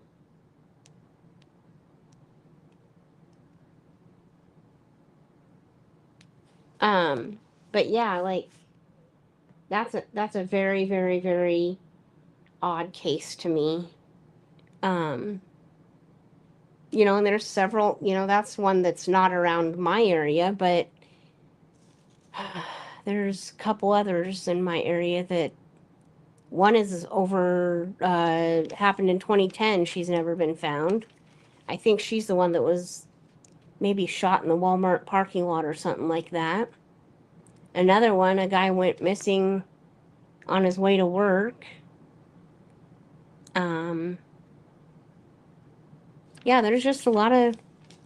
So, yeah, I just haven't been on. We had a local. Salty says we had a local girl missing in 2013. Her car was found a week later. Ellie never treated the car as if it had any evidence. So wrong. It sits in an impound yard. Oh my goodness. Oh my goodness. That's crazy. 2013. Yeah, They've that's never, wild. That's they've wild. never treated the car as if it had any evidence. That car should have been immediately taped off and treated as a crime scene. Tiffany Daniels. Oh, We'll have to, that case. I've heard of Tiffany Daniels' case. Absolutely. I bet Oh if I yeah. listen I bet if I listened to it I would know about it, but that's crazy.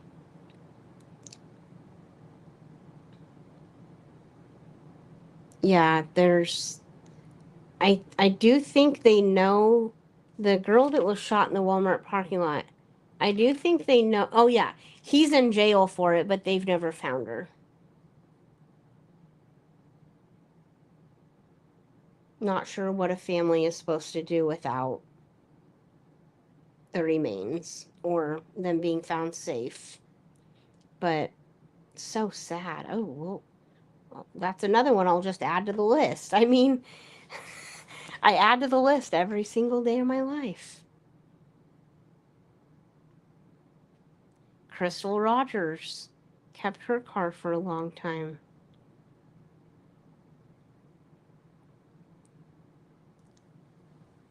The Tiffany Daniels car was loaded on a tow truck and drove across town. Well, yeah, and that's the thing.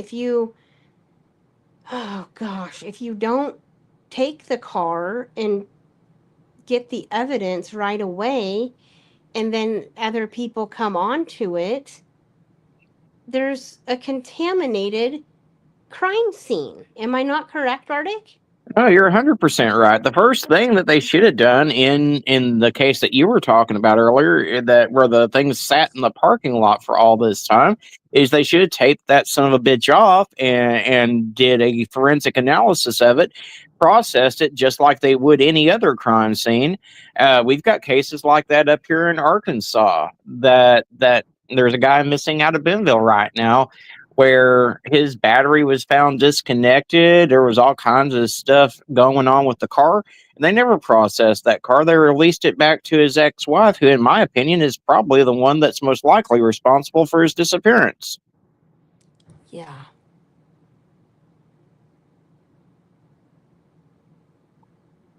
Oh, yeah, Crystal. That whole mess. I can't get over that one. And isn't there so that was out of what Kentucky. Kentucky. uh what's the name of the town? Oh, Bartlesville. Bartlesville. yeah. And Bartlesville's not a big town, but I think there's been more than just this case that's happened. There were 5 different cases that all can be intertwined with Crystal's case, and that are all very suspicious. That is very bizarre. But but then, there's nobody for years, and then all of a sudden there's also been Bardstown. Thank you, Mo. See, Crystal Rogers, her daddy was shot in a quote unquote hunting accident, and Yeah. and her dad's death is In front of the definitely grandson. tied. Right Well, in front of the yeah, grandson, yeah, right? yeah, and her dad's death is definitely tied to Crystal's. And in Crystal's case, any of us with a functioning brain, have known for years that it was Brooks that was responsible. That his brother probably had some help in covering it up. So, Yeah. I mean, Well, I don't know. Has Nick been arrested too, though? I have not seen anything on Nick being arrested. I do know that he is no longer a police officer, but So as far he's as at him, least dismissed from the enforcement. Oh, yeah. I mean, he was pretty much forced out of law enforcement when he was sitting there talking to Brooks on the phone, sitting Telling there. him not to talk to him. Yeah, Yeah. exactly.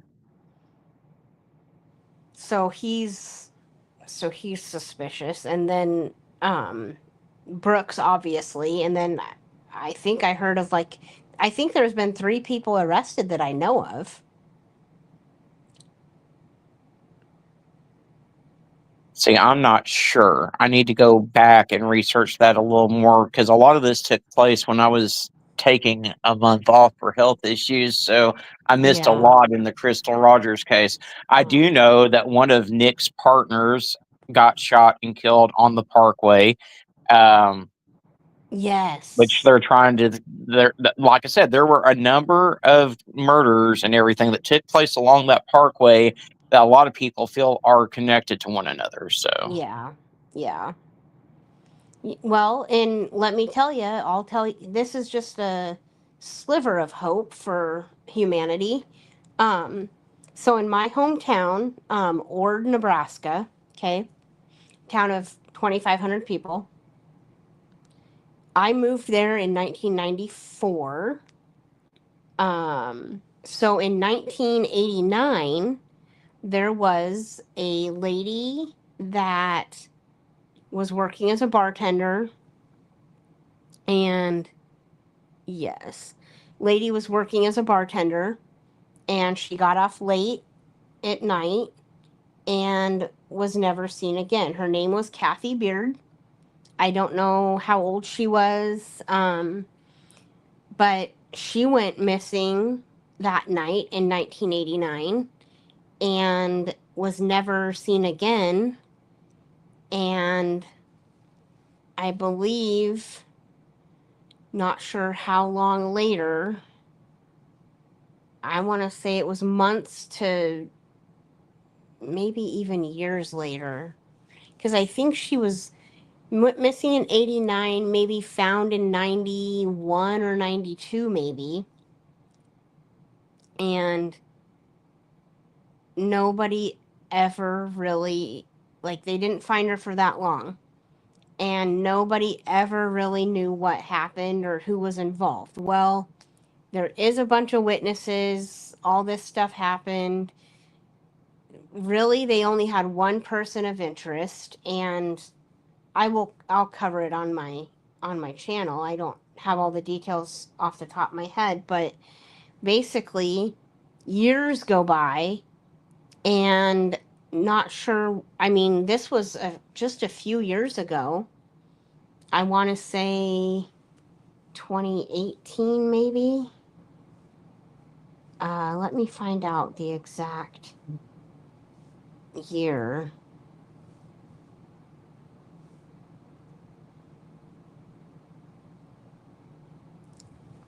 "2013. Here we go. Um, okay, so a guy named John Olson was a suspect or a person of interest. So this is June 3rd, 2013. A 47-year-old man convicted in a 1989 murder has been sentenced. John Olson was originally questioned in the death of Kathy Beard, but never arrested. Olson, who had since moved to Missouri, was linked to the cold case more than a year ago after new evidence and witnesses surfaced. On Monday, he was sentenced to life in prison. After more than 20 years of deception and misdirection, this man has been brought to justice for murdering Kathy Beard, Attorney General John Bruning said. Today's sentence stands as a testament to the dogged efforts of Nebraska law enforcement. Um, Basically, what happened was, I think a new detective came on to Ord's police department, or just maybe started like reinvestigating or re-looking at the case, and he found some evidence, and basically uh, linked to this guy, and that's how they came up with a warrant for his arrest, and now he's been charged. I mean, but it took from 1989 to 2013 to do this. Well, again, advancements in technology probably helped. Yep. I And mean, also a guy that, wanted to, um, you know, a law enforcement officer that wants to get something done and puts their mind to it too, and oh doesn't yeah, give up and doesn't give up. yeah, because like I said, in so many of these cult cases like that, it really takes a new set of eyes. A lot of people will see something that the original investigators just didn't even see. Right. Yeah. It really does. It really does. And as much as we're getting more of them, we need as many eyes as possible. And even as a general civilian, like we always say, if you see something, say something, or at least call it in. Like Dago says, stop minding your own business. Yeah, yeah. I mean, if you 'Cause- see something, you gotta say something. We're all mandated reporters in today's Yep. society because Yep. these crimes take place. They're happening right underneath our nose, and people are so afraid to get involved and step into a situation. Look, I don't care if a child's being hurt, if an animal's being hurt. I'm going to step in. I'm going to do something about it, and I'll Yep. worry about the consequences later. Right. Like that. Oh, that incident today that we were talking about with the kid running around for 2 hours and only a diaper that was absolutely gross. I mean, it, I don't know how that happens. I don't know, because it looked like the porch didn't have a gate on it or anything, so the kid just walked down the steps. I mean, Well, that's yeah, and who knows what could have happened to that kid in the 2 hours that he was out there wandering around. He could have easily been abducted. He could have wandered into a mm-hmm. body of water, and that was the second time that this Yep. had happened. And And and there was and and there was and drugs all over the house. oh yeah, yeah. I mean, he could have easily gotten a hold of something. Then there was the little kid that got his fingers chewed off by the rats that we talked about on the show, and that one disgusts me even more because they had CPS in and out of that house. They were getting weekly visits from CPS, and that child was still allowed to remain there even after the father had a previous conviction for putting his kids in danger. Oh my god. Yeah, that I don't think I heard about that one, but that's not right either. And like, I live in an apartment complex, okay? And it's like I wonder how much of it is happening right around me. I do have kids here. I don't know what their situation is, but it just makes you wonder. Like, your neighbor next door could have someone chained in the basement. You, it's just crazy. So, any sign that I'm really hyper aware of stuff, and more people need to be, because it's still happening. Still happening.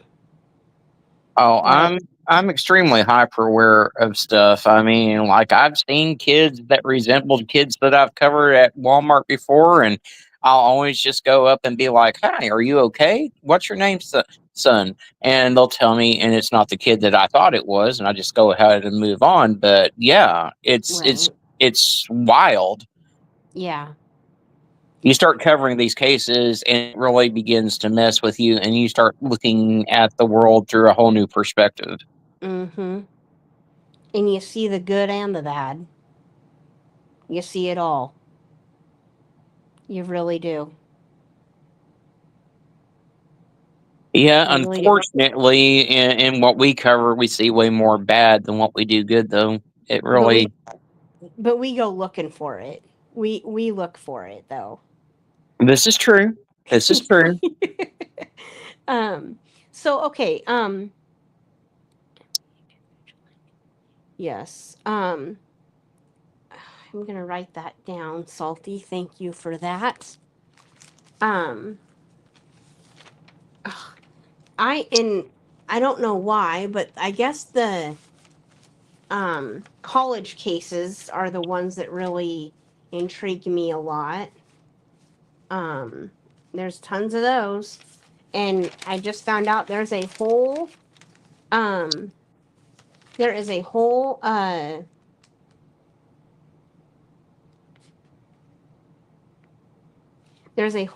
series on things that happen around football teams, like high school football. Like, it's called Murder Under the Friday Night Lights or something like that. There's a whole series on it, and it's about high school football teams that, you know, have links to killings happening. You know, take Emma Walker, for instance. Her boyfriend she was the cheerleader, he was the football star. Like, there's a whole series on that, is what I found out.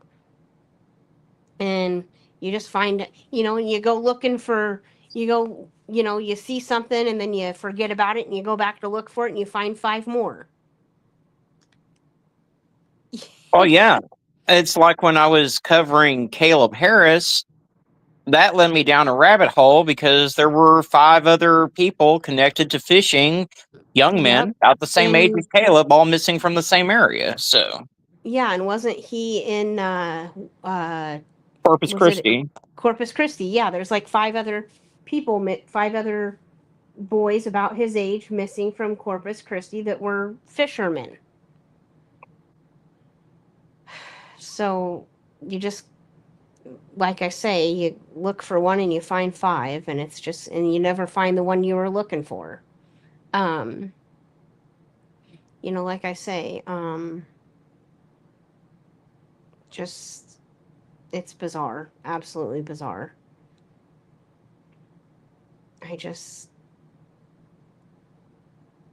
like I say, like, I'll just talk about it anytime I get a chance. And I think the people that I have talked to and that are listening to me, like, really knows that I have, you know, put a lot of time into it. And so they're like, oh my, like, I could talk to him forever, you know? And I'm like, I'm like, if you want to cut me off, I'll cut myself off and we can quit talking about it and I'll let you go, you know, because otherwise we'd have a 5-hour lunch date. But yeah, so I'm just going to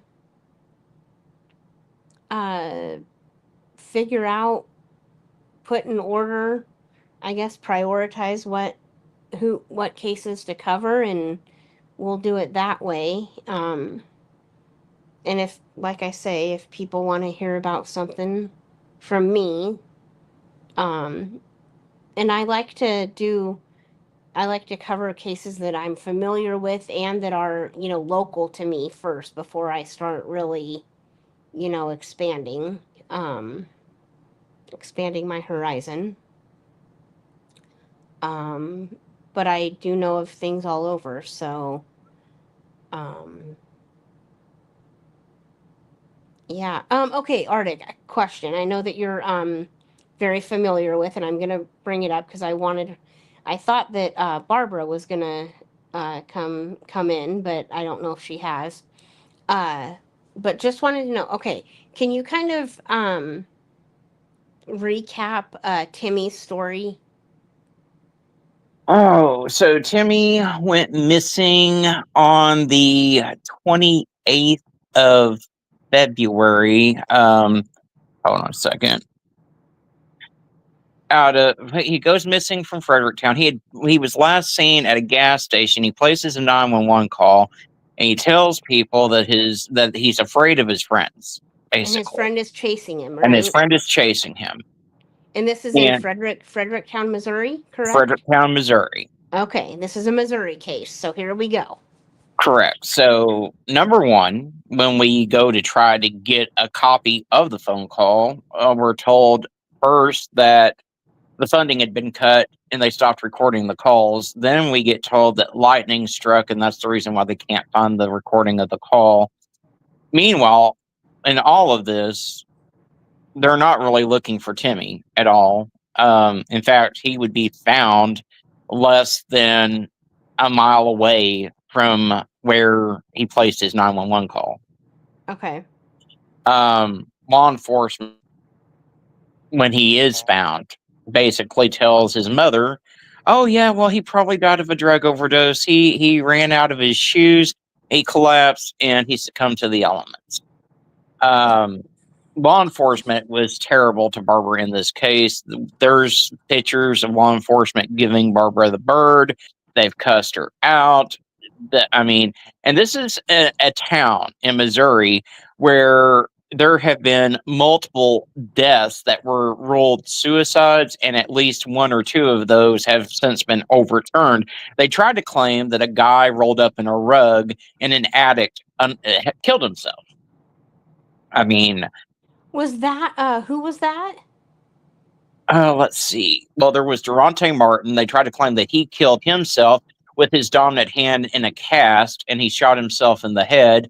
Yeah, that one was overturned. Was the kid in the do you know about the case of the kid in the wrestling mat? That one, yes, I've covered that on the channel too, and there's no one ever going to convince me that that was an accident. No. Was that in Missouri as well? Oh God, I would have to go back and look. I can't remember where that one happened at. I can't either. Anyways, okay, so continuing on with Timmy.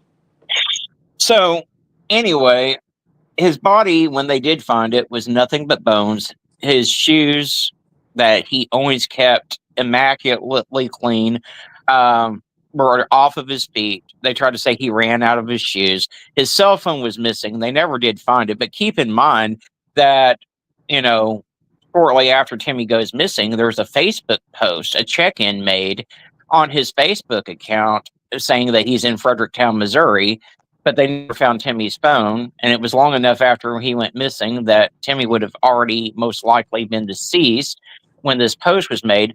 Law enforcement never pings the phone. They never found the phone. And they tell Barbara that, oh, well, it probably washed down the creek in a dry creek bed. I mean, there's so much messed up. His permanent retainer was missing when they found his remains. There were teeth missing out of his mouth when they found his remains. But there's so much to it. And I've done at least 3 or 4 lives with Barbara going over all the details of the case. I could be here all night talking about the case and what a raw deal Barbara's gotten. Fortunately, Steve from True Crime Web has gotten involved. He's presented evidence to the DA there, and we're waiting on to see what he does with that. And I mean, poor Barbara, because didn't she lose her other son as well? Like 8 months before Timmy went missing or something like that? Yeah. She lost her son Michael not even a full year before Timmy went missing. Yeah. And so they found Timmy, right? But they don't know who did it still? I can't say a lot of what I know due to it being before the DA until he decides what he's going to do with it. I can't say what all evidence is there and who is responsible, but yeah, they've got a good idea who's responsible for it. Okay, but not publicly, no. Not publicly, no. Okay. Well, I'm glad that they have an idea. I mean, but that is just, yeah, I heard that I've been talking to Barbara and, listening to Barbara and stuff, and yeah, just a sad, bad situation. I think they completely missed the target on that one after everything. I don't know how it is, you guys. Just like with Ellen Greenberg. How do they come up? Like, I can't make these stories up. How do they come to these conclusions? How? I don't I don't understand it. That Timmy, they really think that Timmy ran out of his shoes? Like, They don't think that. See, in Missouri, and Doodle can testify to this, one of two things happens when someone dies. They either died of a drug overdose or they unalive themselves. That's how they close these cases. There's another little girl out of Missouri who died, and they found her hanging from a shower curtain rod in a travel trailer, and they're trying to say that she killed herself by hanging herself from this shower curtain rod. Now, I don't know about any of you, but if I bump my shower curtain rod too hard, it falls, and I'm sitting there trying to put it back up. Yet they're saying that this 160-pound woman hung herself to death from a shower curtain rod in a travel trailer. that doesn't add up. But also, what doesn't add up is there's a lot of. So, I covered on my channel before our professor at our college that was unalived or unalived himself, as they say. He was found very similar to another case, the lady case. I can't remember her name off the top of my head. But he was found bound and burned to a tree. And they said that he unalived himself. And case closed. And I don't know. He was bound and burned, and the only thing that they could find on him was the zippers to his jeans. Don't know how you would tie your hands behind a tree and then set yourself on fire is beyond me. But they didn't find any DNA. I don't know how hard they looked. This is obviously you know, a small town law enforcement agency that doesn't have a lot of experience in this kind of stuff. So, there's that, but you still gotta take responsibility. But I guess they've made a documentary on it. I don't know what it's called, but I'll have to. Kendrick Johnson, absolutely. Yes. But a lot of times in the small towns out west, they out of Georgia, okay. Um, they rule them suicides because can't um they can't come up with they can't come up with anything else. So they just say, "Oh, they unalive themselves. That's the cause of death." And that's that case closed. Oh yeah, I mean a lot of And it we're comes. not supposed to ask any, and nobody's supposed to ask any other questions, and that's just the way it's supposed to be. Well, I'm sorry, folks, but that is not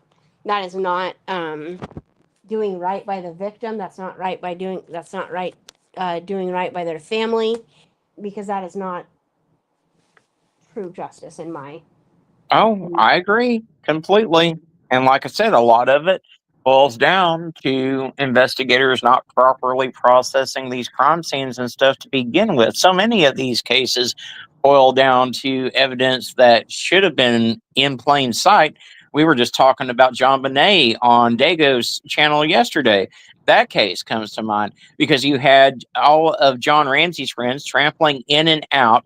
They didn't even bother to open the door to the basement to look for John Bonet. Authorities didn't. So John opens the door. He goes down there. He finds the little girl. Well, what's your first instinct as a parent?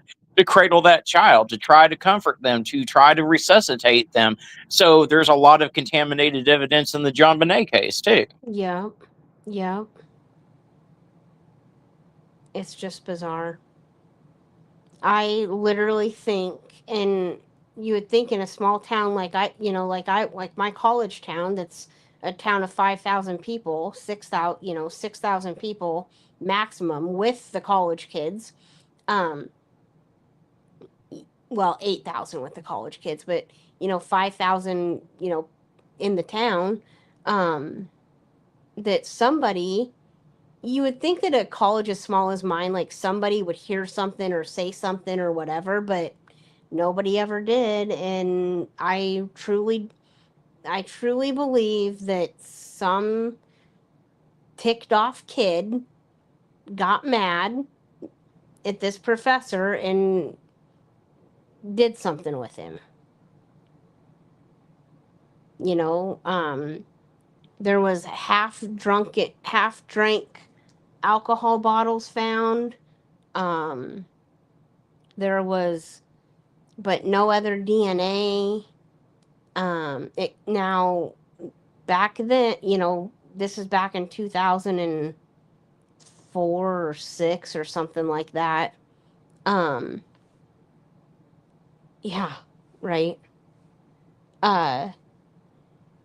So, and he was, a bit on the nerdy side as a stereotype, nerdy side. He was a math professor and was presumed to be gay. And, back then, back home, and even now, is not, very well perceived. But it could have been he was from Lincoln. He had been in Lincoln, but went out to Chadron, whatever. And,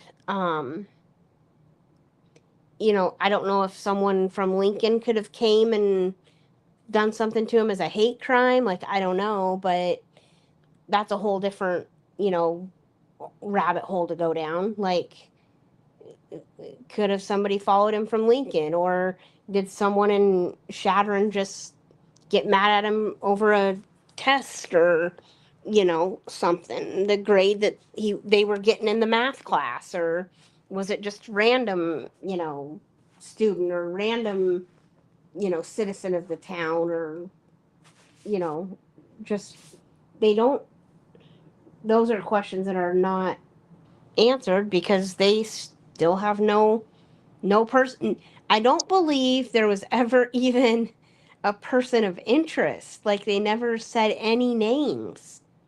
And that's, I guess, what kind of gets me the most is how could you, at least they weren't telling us.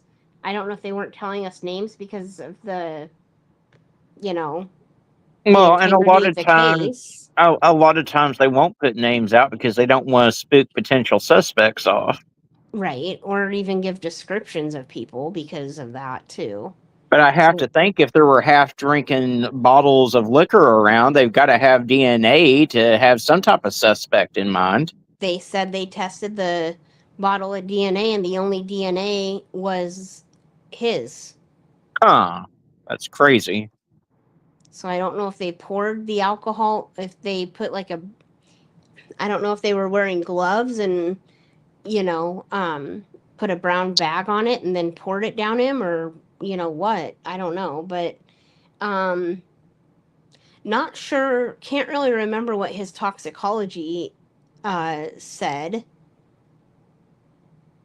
or what the autopsy and the autopsy said he was bound and burned, and the toxicology, I don't really know if they could do it because it happened in December, it happened around Christmas, right before finals, and he wasn't found until March, when somebody out in the brush was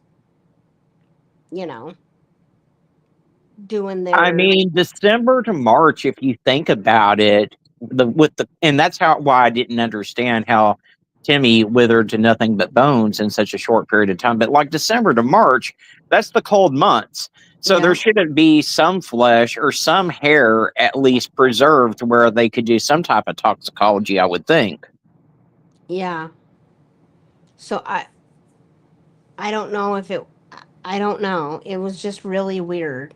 Like, one of the weirdest things that's ever happened in that town. I can guarantee you that. And his sisters, he's from like another state, I think. Do I want to say Minnesota? I don't know. But anyway, his sisters had come down and they, told his sisters, and his sisters, I guess he had unaliving thoughts before. But I think he was, I mean, he was like in his, I want to say 50s or 60s, maybe. I don't know.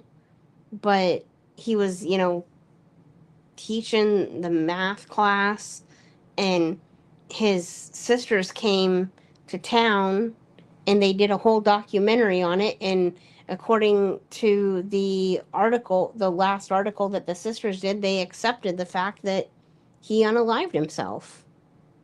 They're like, yeah, we're okay with that. And I'm like, okay, just because you want to have some closure and not ask any other questions, like, how the hell did you tie your hands behind your back to a tree with some barbed wire and set yourself on fire? Exactly. Who's the lady that they said set herself on fire? Oh, Jessica something. I can't remember her last name. No, that was somebody that set her on fire. That was Jessica Chambers. Okay. But I'm She. thinking of, she was like in politics. Oh Lord. I don't know. I'm lost. uh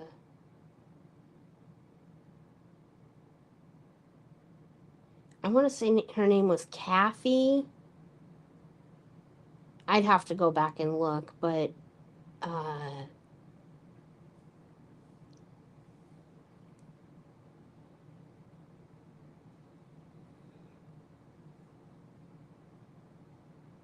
her daughters, one of, I think her daughter called 911 or something.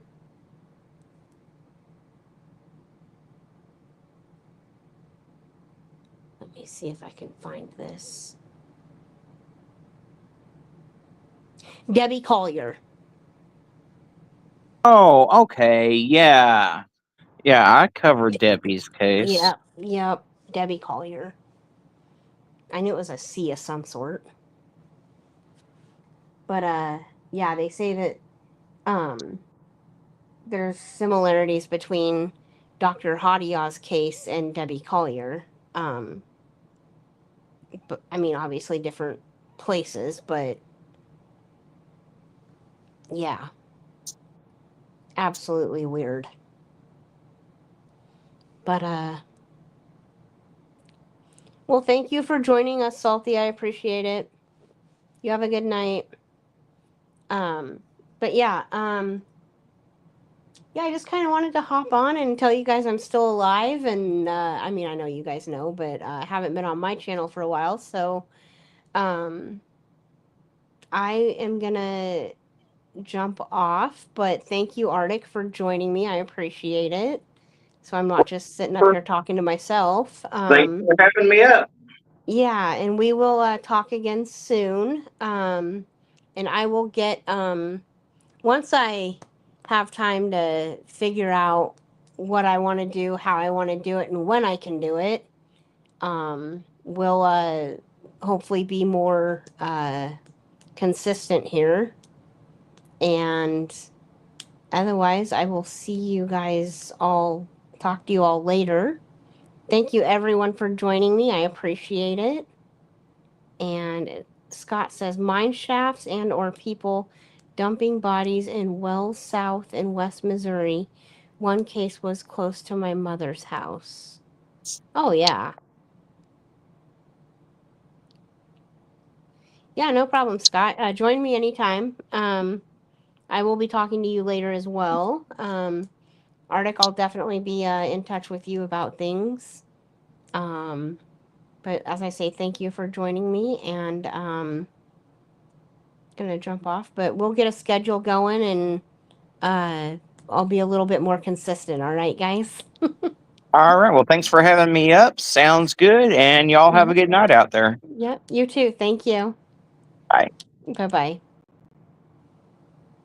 Well, thank you again, everyone, for joining me. I appreciate it. Yeah, I just wanted to shout out Timmy's case for Miss Barbara. And kind of, I wanted Arctic to be up here for that, though. And I wanted to see if Barbara was going to come in, but we'll get Barbara on here sometime. She's great. And I really want to, push for justice for Timmy. So, yeah, we'll be on soon. Again, I'm not sure when. Today's Sunday, not Monday. Thursday, Friday, Saturday. I don't know. Maybe a week from today, or maybe next Tuesday we'll get something started. And that way I'll have time to figure out a specific topic. There's so many out there, though, guys. So we have a lot to pick from, and it would take us forever to get through it. So I'll just figure out what I can do, and there's lots of possibilities for me. So I'll figure it out, and we'll get to it. Hopefully the next live will be on next Tuesday. So you guys have a great rest of the weekend. I appreciate you, and I'll see all my friends later. Bye.